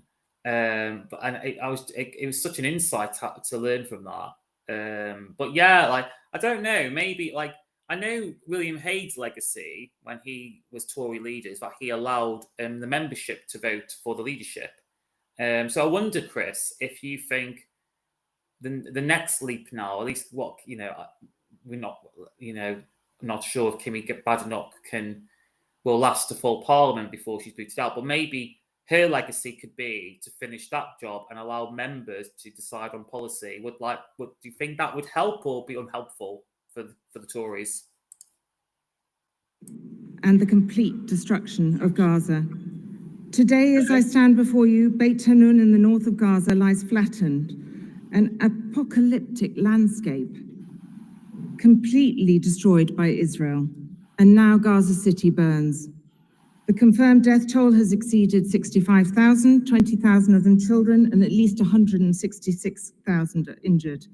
From satellite image analysis, an estimated 70% of the structures that supported 2.3 million Palestinians in the Strip have been destroyed or damaged beyond use. Homes, schools, universities, hospitals, shops, offices, water, electricity, sewage infrastructure, roads and pavements, whole communities gone. But what really matters are... I can see there are, unless YouTube is playing fibs with me, like yesterday when I thought I was recording, and turns out I wasn't. I can see apparently there are 6 people in the chat. So anyone who's not shy, please say hi. Bombed, shelled, burnt, displaced, and starved in scenes that challenge every one of us that care to look and comprehend the true horror of what they are seeing. Feel your humanity.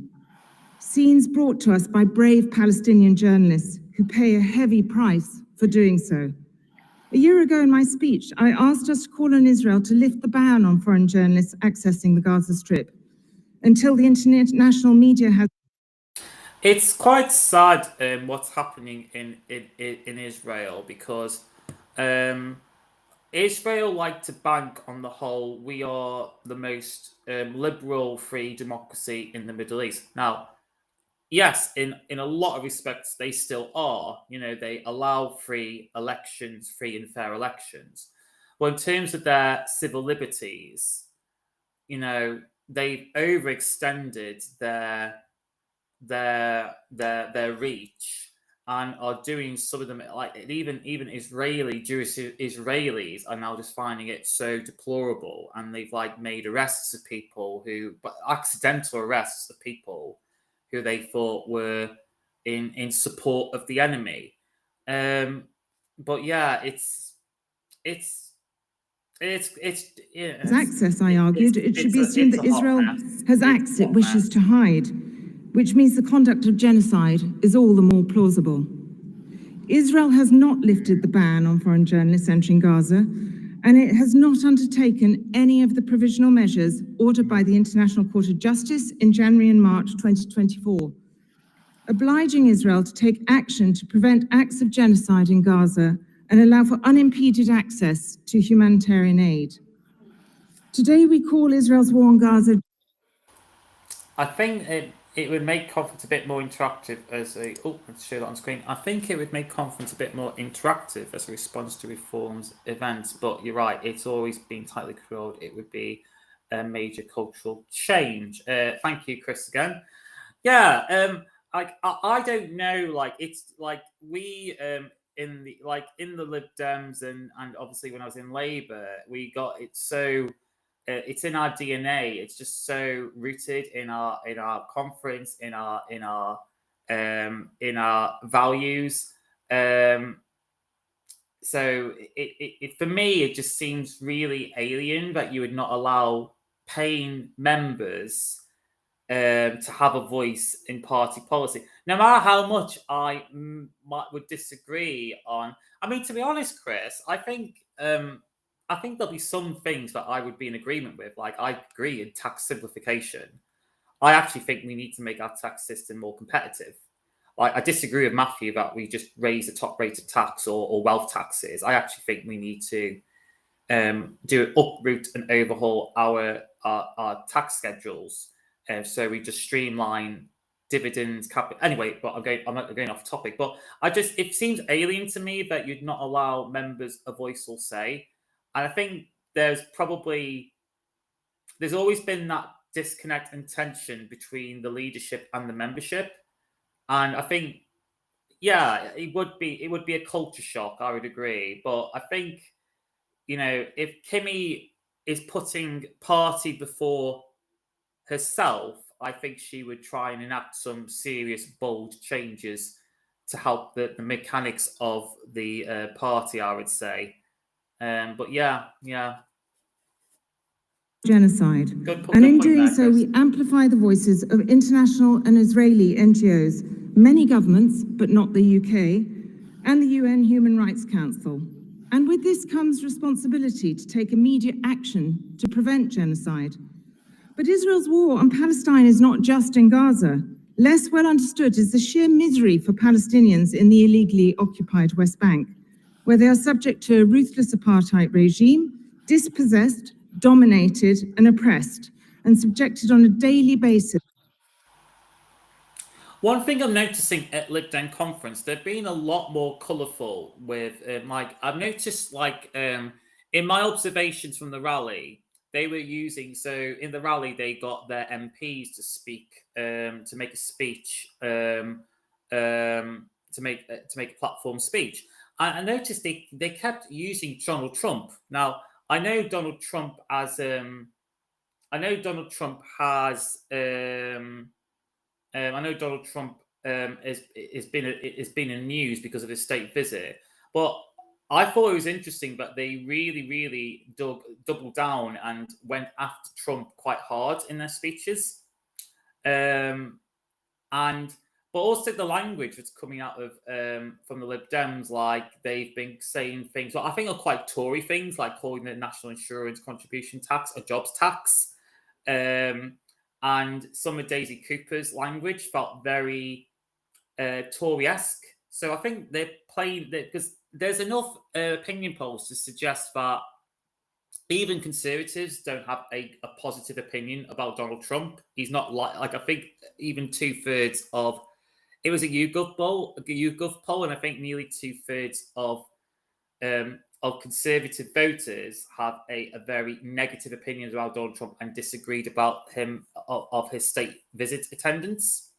So using language that would appeal to liberal Conservatives voters, whilst also doubling down and really hammering home the anti-Trumpism, I think it plays into the hand of trying to chip away the last remaining liberal Tories. You are officially orange now, like.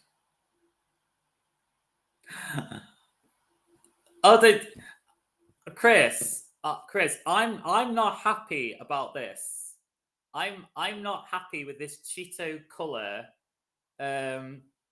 Of this Cheeto color mess. I built my whole channel on being called the Yellow Rebel, and now the Orange Bookers have done a sleeper agent sneak attack and completely rebrand. No, I'll be honest. I quite like the color. Now, I'm not going to be too reaching and say, "Oh, this is like Ed Davey showing his liberal conservatism," but it does. It's an interesting observation. And like yesterday, they had the flags. Tim Farron did the flags, Land of Hope and Glory, reclaiming the flags, reclaiming patriotism, which you've just commented on X not too long ago, Chris. But it's yeah, I just think I think they are playing into a strategy. I think it's a good tactic that they're doing. Because you remember, Chris, like, I don't know if they still do it at a conference, but the Tories used to always end their conferences with Land of Hope and Glory, and you see them with the little flags. Symbolically, as a visual, as theatre, as a piece of theatre and visual, that'll appeal to my uncle, my uncle who sits between being a One Nation Tory and a Thatcherite.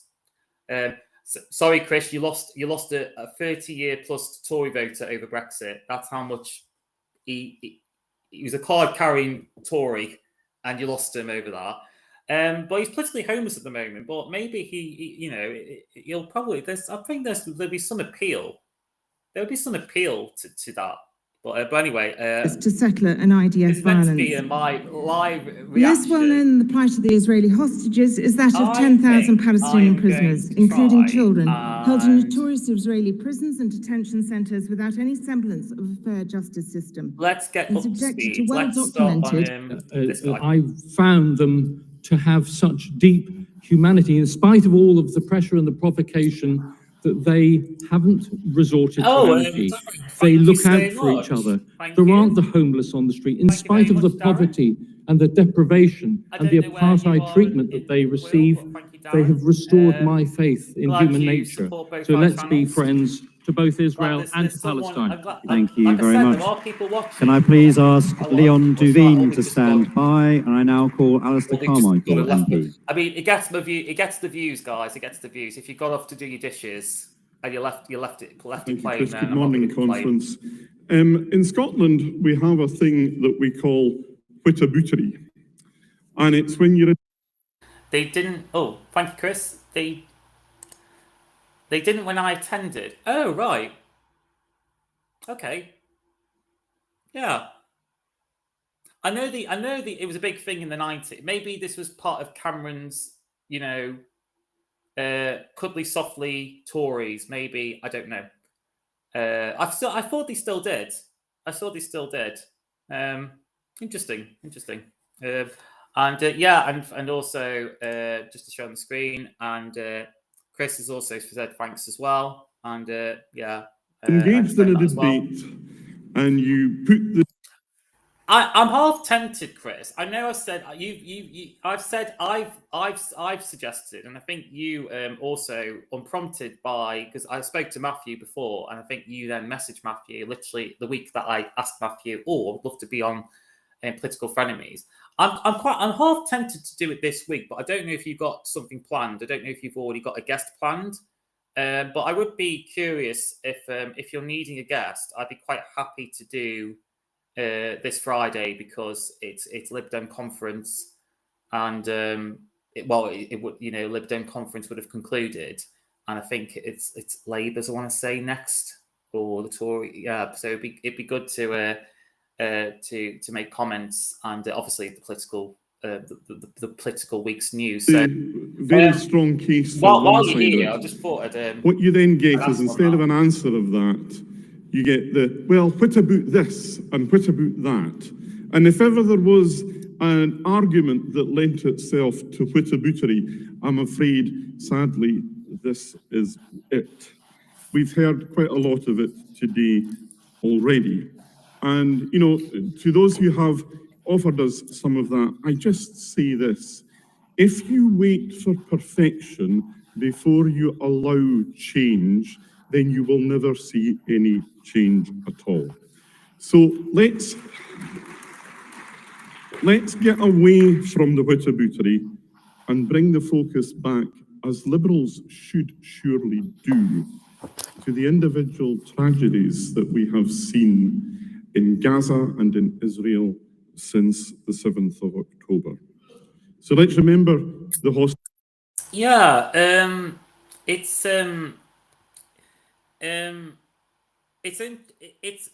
a very because I think today Keir Starmer is going to announce the recognition of Palestine.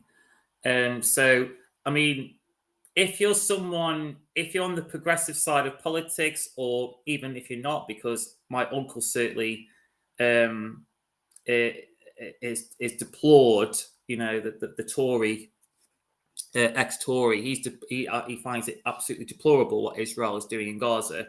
But whatever. But if your position on Palestine is in recognition of Palestine, and you take a pro-Gaza, pro-Palestinian approach, then he's left it way too late. And I'd be interested to know why now? Why Keir Starmer has left it so long, and is it going to be enough to help him hoover up those lost voters who may have gone to the Lib Dems or the Greens, and possibly your party, if it ever becomes a functioning party, that is. But no. So yeah, it's I don't know this guy. I don't know if again, we've got 72 MPs. I feel like he's an MP in Scotland, but I think he's, I like that. If you try and search for perfection, then you're never gonna achieve that. And hostages that are still there, those who were taken and have been released. Let's remember all the victims that Gavin mentioned. And let's also remember the unfolding human tragedy and carnage that we have happening in the here and now in Gaza. I first visited Palestine in 2007.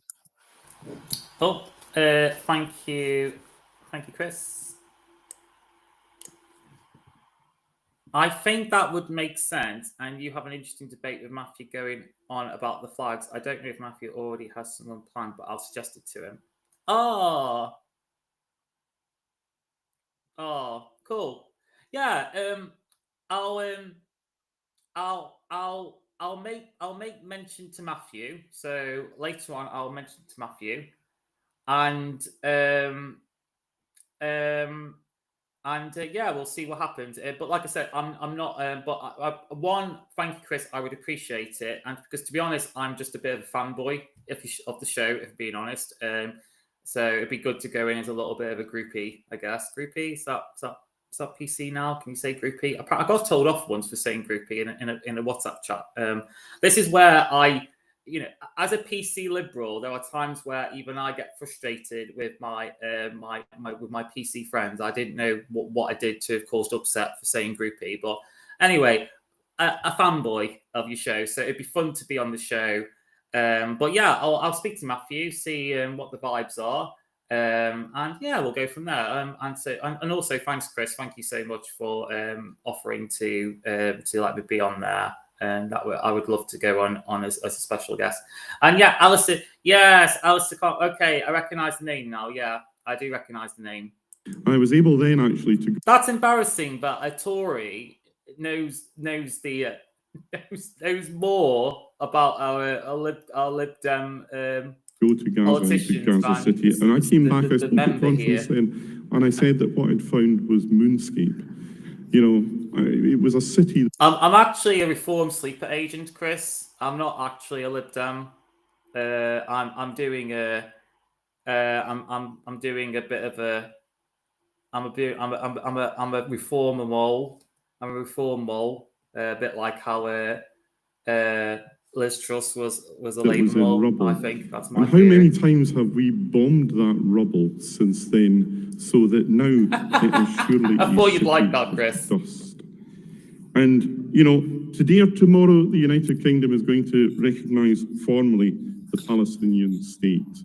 That does matter. This is an important moment because, quite apart from anything else, it is the one ask that the Palestinian Authority have been asking for us for years. This has been very chill. But let's not kid ourselves that is going to be the end of the I enjoy story. doing this anyway. I mean, the It one can only, in part fact, two. really be I the mean, start.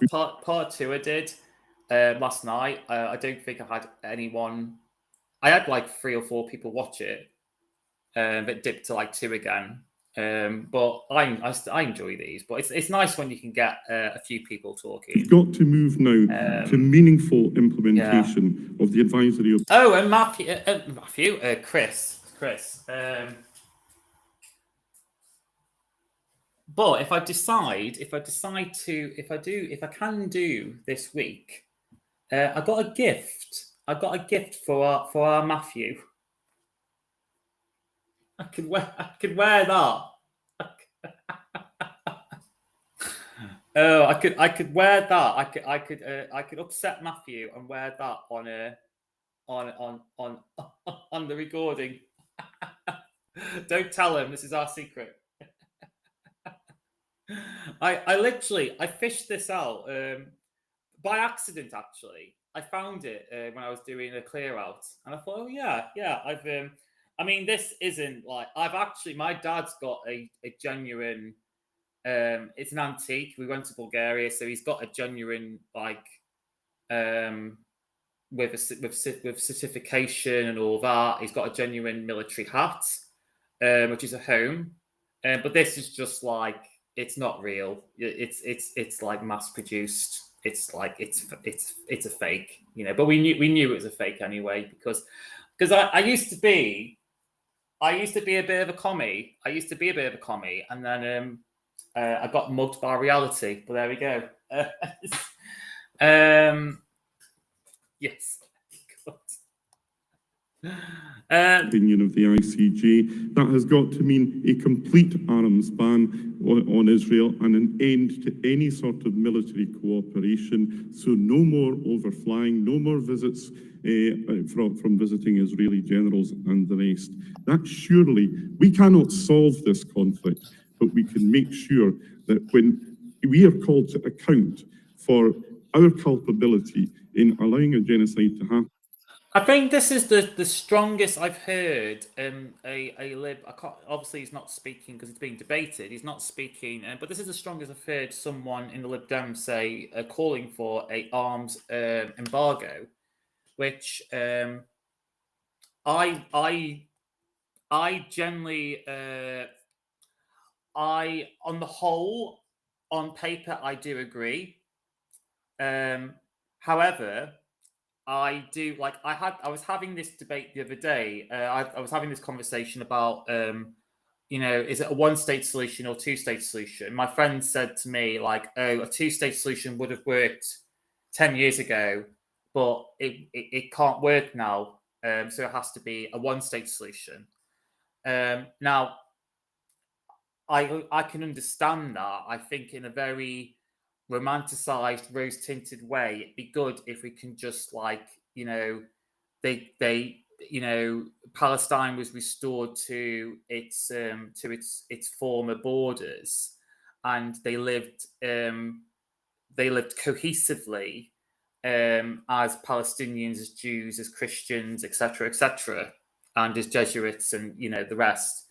But I think, given sadly, and you know, not helped by what Israel's currently doing, I think they would have so many hostile enemies that I cannot see a situation where there would be a good outcome. I think it'd be like Lebanon.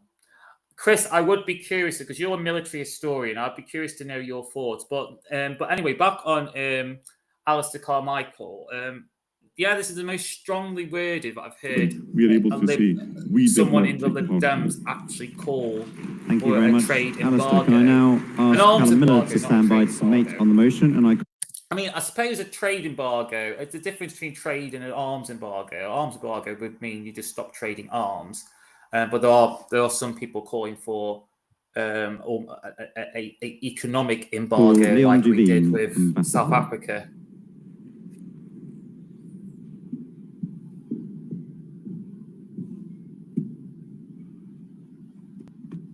Good morning, conference, and Shana Tova to all of you. Ending the Palestinian war is an ambiguous title for this debate. Are we talking about the current war in Gaza or the wider conflict? I will try to look at both. On Gaza, we need to look at what is blocking the ceasefire, which is the prerequisite to allowing sufficient aid in to relieve the starvation in Gaza itself. Hamas is a much reduced military force now. Indeed, it's not really a coherent military force anymore.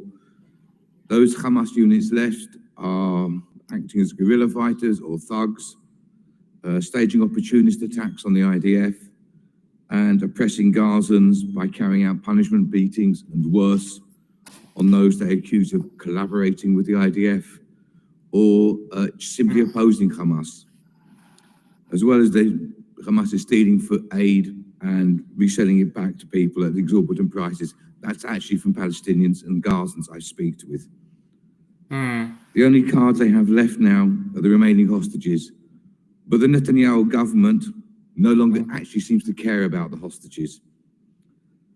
The reality is, to get a ceasefire now depends on if we can force Netanyahu into agreeing to one. I'm not going to go into these complex Israeli politics over this, but Netanyahu knows if he agrees to a ceasefire, his coalition partners will collapse. The already minority coalition government and trigger early elections. that Netanyahu will lose, because even staunch right-wing people, like my cousins in Israel, absolutely hate Netanyahu. This leaves Netanyahu with no, if that happened, Netanyahu will have no way to delay his trial on corruption and a probable prison sentence. He would also face a state inquiry into the causes and conduct of the war in Gaza. I like this because I don't think I've seen this level of depth and forensic analysis about the consequences of a ceasefire, and kind of exploring a lot of the dynamics of that, because we forget, like, for a lot of people who are opponents to Netanyahu, he's also got he's juggling a coalition with even more militant and militaristic, jingoistic, their own like far right. And I'm looking at opinion polls, and I'll be honest, like, it's, you know, it doesn't look like the Social Democrat centre, you know. I mean, even the opposition is a very loose coalition made up of Social Democrats, centrists, one-state solution, two-state solutions, Arab interest groups. You know, it's pretty much like how Hungary is having to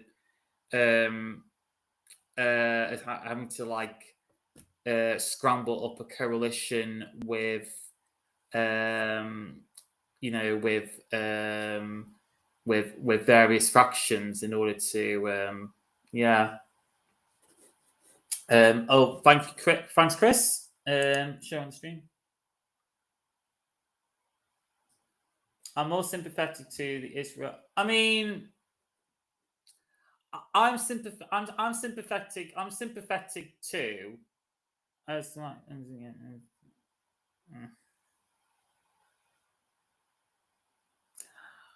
Yes, like, this is where I think there have been, I mean, like Qatar, that was a breach of international law, Chris. I mean, really, it was a breach of international law. And the thing is, I mean, you know, as a military historian, you know, once you allow countries to breach international law and just plain international conventions and human rights, you know, a group on human rights, then you're allowing hostile regimes like Russia and China to have a more aggressive foreign policy. And this is where I think America, I know America, like I understand, you know, Chris, and obviously America, you know, will want to show their loyalty to Israel. But I think there has to be, you know, because there are consequences. There are consequences if we allow Israel to essentially be bombing a neutral sovereign country that is trying to mediate peace negotiations. And I just think there are going to be consequences if we don't take it seriously. But no, I do. I mean, like in terms of the state solution, Chris, I actually which could very well lead to further charges. You know, I don't want to avoid state solution. Only Trump, if he wants to, I just think that would have terrible consequences for into the a Israeli ceasefire, Jews but in Trump that region. I shows no sign of being willing to do so. So what can we do here in the UK?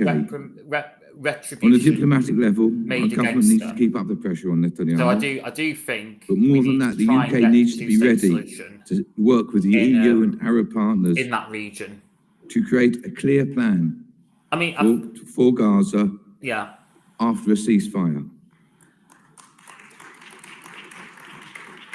This must include providing logistic and financial support for an Arab army-led security and reconstruction force to support it.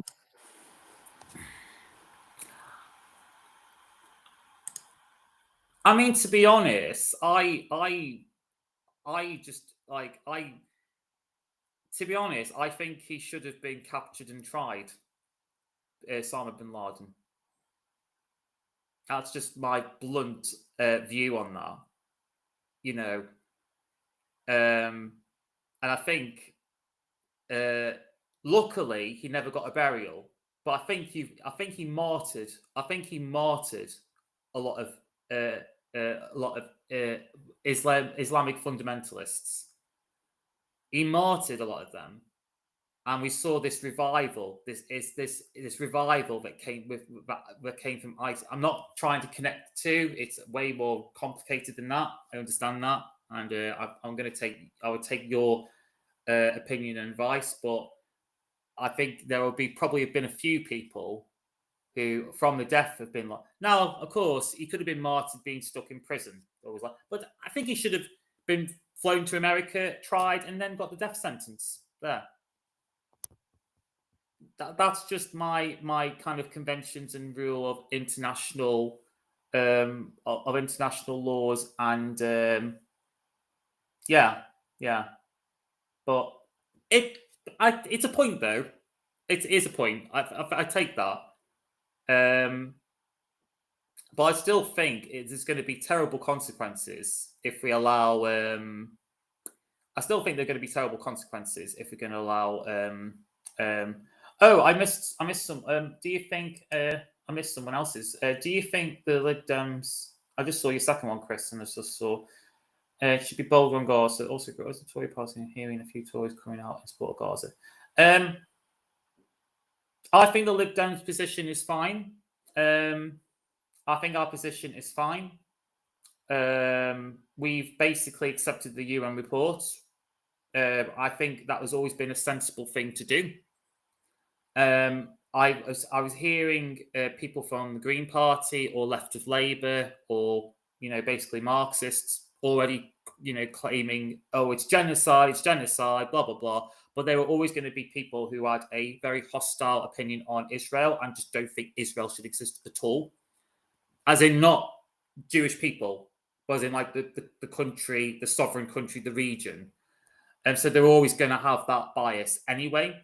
So I was always going to be a bit more. Now, I was seeing the reporting. Now, you have to be careful some of the reporting from both sides. Both sides have tried to play, have done misreportings on both sides. So I've always tried to verify that and be careful what I see online. But the UN, I think it was sensible. We waited for the UN, and yeah, I don't think we could do more, other than possibly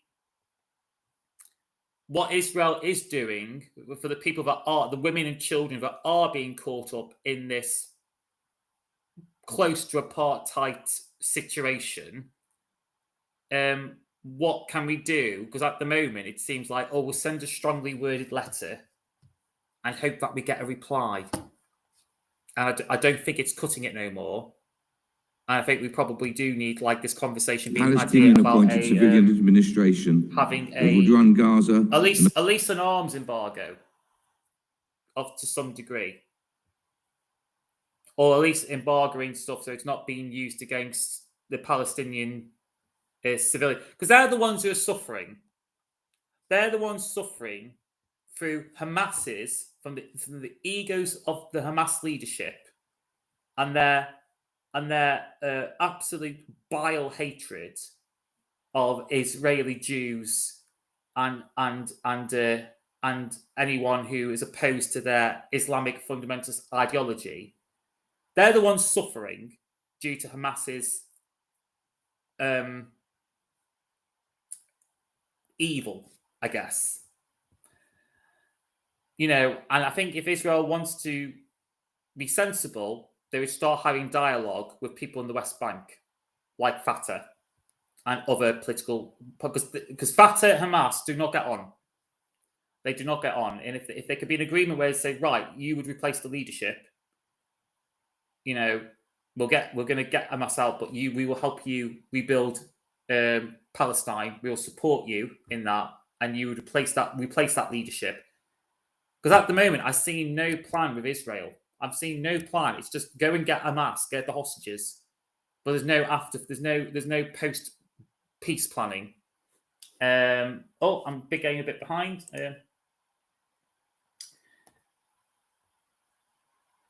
Yeah, that makes sense. Oh, yeah, there was 2 questions in. Oh, that was for Chris anyway.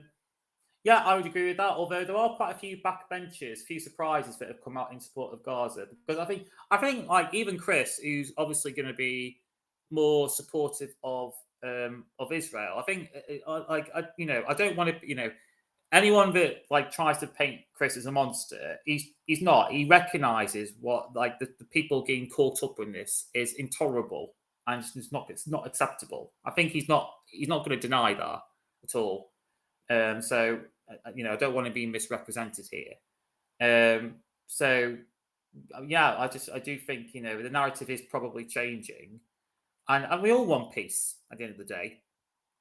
Me and Chris want peace. We just have different. I'm not a military historian, or I don't have that. I don't have that background, so I will go on Chris's view and judgment. But we both want the same outcome. We want peace. Because the ones who are suffering, it's not the political elites in Tel Aviv or in Palestine. It's the people. It's the victims of the hostages, and it's the Palestinian women and children who are suffering, and that's just unfair. Oversees the massive humanitarian and reconstruction and that is will be needed. And yeah, that is in If reference that plan is in to remarks to a close, please. Okay. I just wanted yeah, to that was the Bin Laden quote. Thanks, say Chris, a couple of words about what's happening in Israel. It's good that I'm we're really having, sorry, we're out of time. I'm very Kind of- sorry, Leon. It's good that we're debating. Can I now please ask Callum I've not to paid come attention. I mean, and it's been good. summate It's been good. I've been the enjoying debate? this. I've not paid attention to conference, but yeah, it's good. Thank you, Chris, and thank you, conference. I want to thank all the speakers in this important and powerful debate. Anne-Marie and many speakers expressed with clarity and conviction that we are witnessing in Gaza a humanitarian catastrophe on a scale that shocks the conscience. And as Leon has just highlighted, it is a crisis both for the hostages I'm going to do still held in brutal captivity by Hamas and for the millions of Palestinians whose lives and communities have been devastated by the Israeli government's actions. We, conference, cannot be silent in the face of the unbearable human suffering we are witnessing there, nor the deepening crisis in the West Bank. And we must also reckon with the way this devastation is echoing here at home, shaping our politics, straining our communities, and yes, testing our shared values. To a degree. Today's debate has underlined something we all feel in our hearts. The sheer urgency of ending the suffering and finding a path to justice and peace. That means remaining resolute in our clear goals. Anyone who's just joining, securing the unconditional and immediate release of the hostages from the Hamas terrorists, moving immediately towards a new negotiated ceasefire, pressuring Netanyahu to end his devastating offensive in Gaza and flood the Strip with aid, and firmly opposing the expansion of illegal settlements in the West Bank. As Jeff and Andrew said, we must do everything in our power to draw power away. Oh, thank you, Chris. Thank you so much. I appreciate that. It's been wonderful chatting, and thank you. Yes. I hope I can do it this Friday, upcoming Friday. That'd be good for your channel. But yeah, nice chatting with you too, Chris. It was good, and it was a bit of a laugh. I love the banter. I used to find it so gross when people said banter, but I say it now. Like vibes. I used to hate the word vibes, but I say vibes quite a lot now. But thanks, Chris. Have a lovely afternoon and evening. And yeah, it was a pleasure. It was an absolute pleasure speaking to you. Anytime, mate. Away from the extremists in both Israel and Palestine, while empowering the moderates in each of those societies. And with Gavin, I welcome Shelley Tal-Meron and wish her and her colleagues well in challenging the Netanyahu government.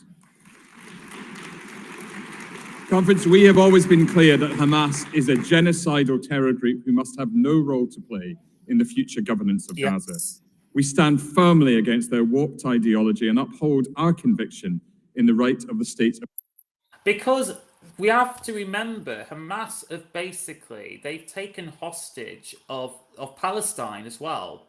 It's not just it's not just those Israeli hostages and international hostages, because it's not just Israeli Jews, it's Israeli Christians and international and international.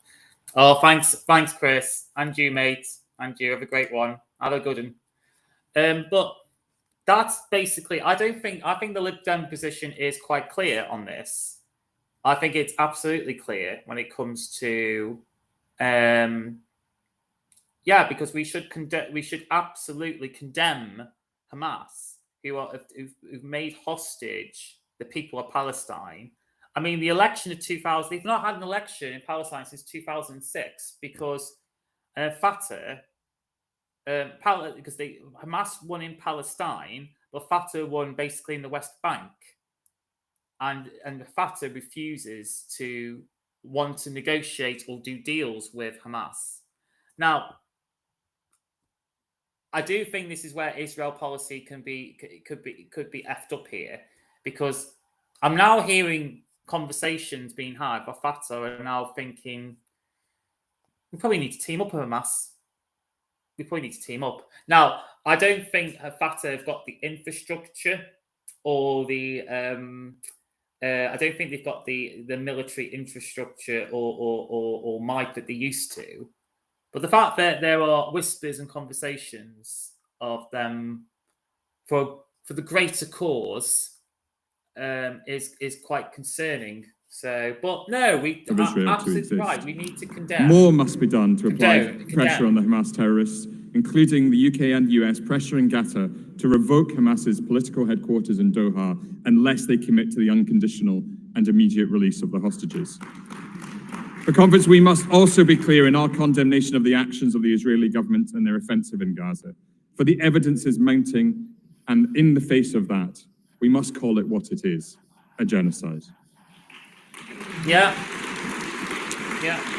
As Alistair said, we must continue to hold our government's feet to the fire to ensure that the UK is not complicit in Netanyahu's crimes. And that means taking clear, immediate action, halting all arms exports to Israel, including F-35 components, and sanctioning Netanyahu and his ministers. As Richard noted, since 2017, Liberal Democrats have called for the UK to uphold the Palestinians' right to self-determination. Yeah, I don't. It's quite long. I'll be honest, and I appreciate the debate, but I don't think there's anything new for me to add. I basically agree with our party's position. I think it's quite a sensible position.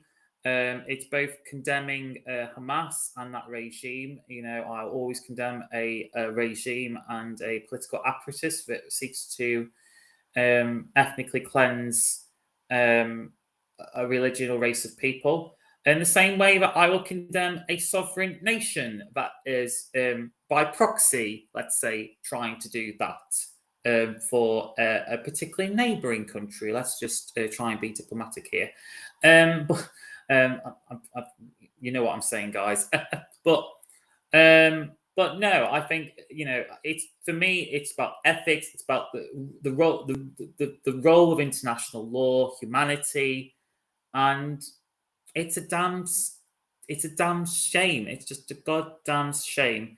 Right, let's skip ahead. So I'm going to do 5 minutes, I think, and then let's skip to Daisy Cooper. So she is going to. I'm tempted to name and shame people who are standing around talking, but if you are talking, could you please go somewhere else to do it?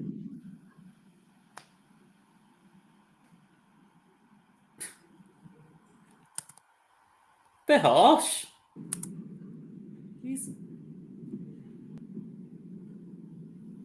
Conference, it's my pleasure to call our next speaker, Daisy Cooper, MP for St Albans and Deputy Leader.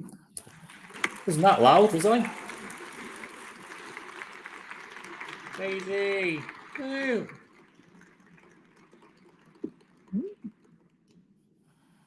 Hello, Conference. She's so like me. Now, if you ask any of our MPs what the best part of their job is, they'll probably tell you that it's going into schools, because kids ask the best questions. Do you live in a mansion? No. What's your favourite Taylor Swift song? Shake It Off, obviously. What's the worst kind of potato? Points for knowing a Taylor Swift song. I know that song, but I think actually I think I'd be caught off guard by that. Apparently it's MASH. Are you the king of Tunbridge Wells? Don't encourage him. And wait for it, a question to one of our women MPs. But what exactly do the men do?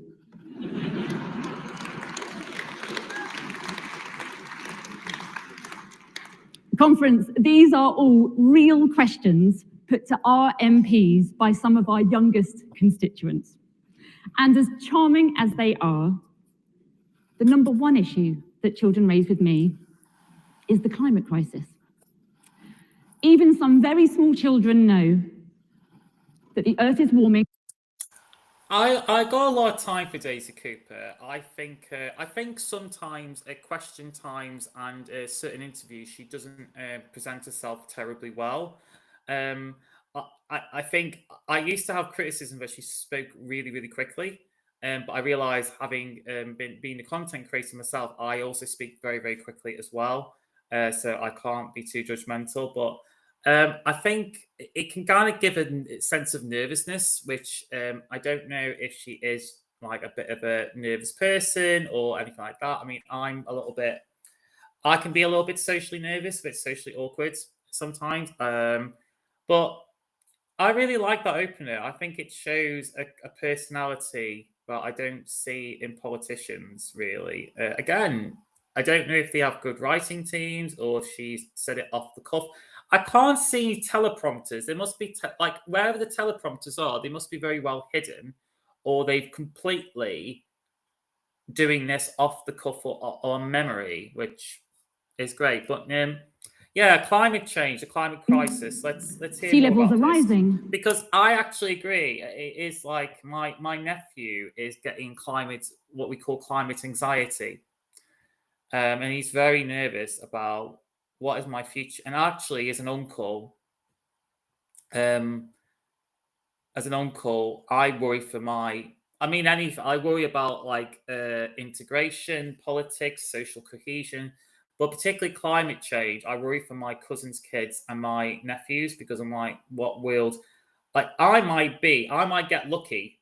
I might get lucky and not have to suffer the extreme end of the climate change. But what are they going to be left to? And that some animals are on the brink of extinction. They'll often ask if there's anything more that we can do to stop the worst from happening. And so I tell them a story. I say, when I was your age, there was a thing called acid rain, and it was really, really scary. There was so much pollution in the air that when it rained, for many forests and lakes, every living thing was killed.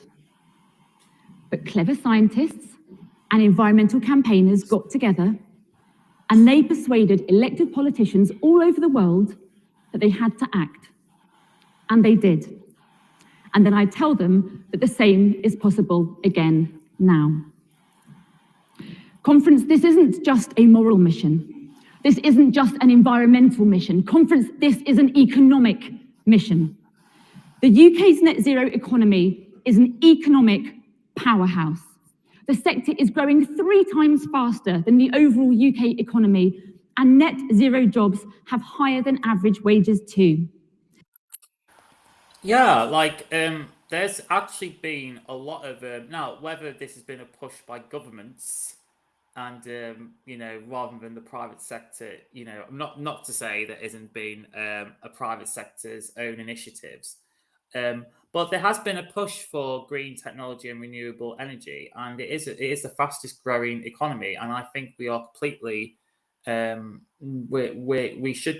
we should be tapping that. We should be really, really tapping its potentials, and also the fact that purely for energy security, we should be going green. We should be doing and nuclear as well. I think renewables are needed, but we need to have a diverse energy sector, and we can't just have renewables because we haven't got the tech right now to to really utilize the energy from that. But yeah, I think we should be untapping that, and the fact that Ed Davey announced a few months ago about we should investing. That the fact that our green energy pricing is pegged by oil and gas prices is ridiculous, and the fact that if we just stop that completely, that will really climate help. Action will help build our energy independence in an increasingly uncertain world, and crucially, for struggling households. The growth of this sector will bring energy bills down and help with the cost of living. Conference.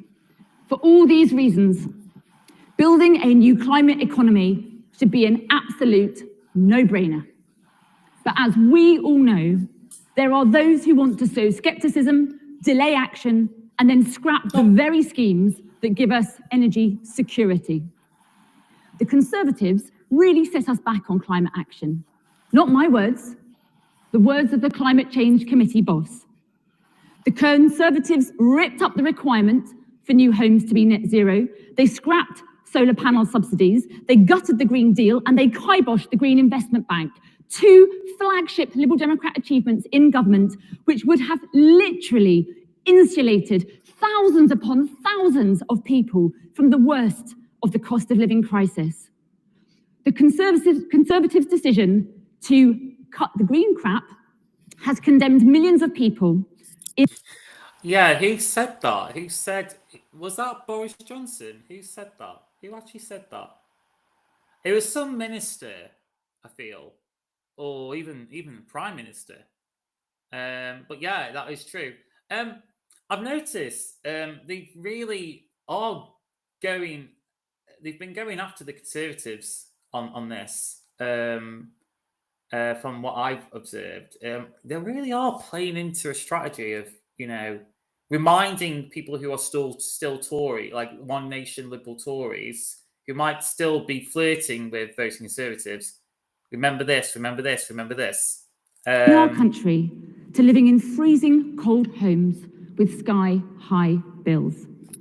And even though the Conservatives stand guilty of leaving us exposed to energy shocks from Putin's illegal war, I've heard, so there was controversy before the conference. So, conference hall, conference speeches and public speaking, it usually is reserved for, so we have local councillors, council leaders, peak party officials who are in the federal structure of the party, of the president, and also party members get to have a chance to do some public speaking. Now, I've noticed on this, I've seen Daisy Cooper. She's already done 3 speeches in the 2 days of party conference. This is a pretty long speech as it is. And this isn't my criticism of the speech. I think her speeches have been very, very good. And like I said earlier, I think I like her personality showing in this. And it's actually quite a good speech. Not most exciting or she's not an orator. She's not a Churchillian orator. It's not that cool. It's not the most exciting speeches. But my complaint is that so there were complaints already being made that they were going to give more reserve time for the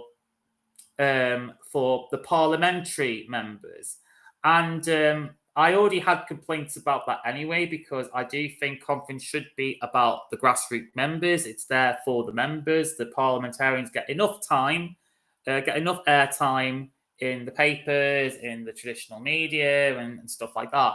I am feeling it. I'm feeling like this is. They are shamelessly locked in a race to the bottom with Reform UK.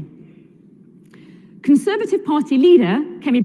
I love you, Daisy. I absolutely love you, Daisy. But I think you can have too much. Badenoch wants to go all in on oil and gas production, whilst Nigel Farage, who has received millions of pounds in funding from people connected to big oil and gas, has pledged to abolish. Now, this is something that needs to be talked about more, because there's actually been enough polling, there's been enough focus groups and polling to say, actually, the more you talk about immigration and you try and outdo reform, then all you're doing is reminding people reform's an option. And actually, it ends up you reminding people the immigration debate and conversation. Now, but in the same focus groups and polling, if you tell people and point to people that actually Farage has connections to dark money, his connections with the oil and gas industry and big pharma and stuff like that, then it has a negative. It has a negative approval for Nigel Farage, and I think that's what parties spending on net zero altogether. Really try and they are sidling up to the very oil and gas companies which are raking in billions of pounds whilst people freeze. And it is time that we called them out.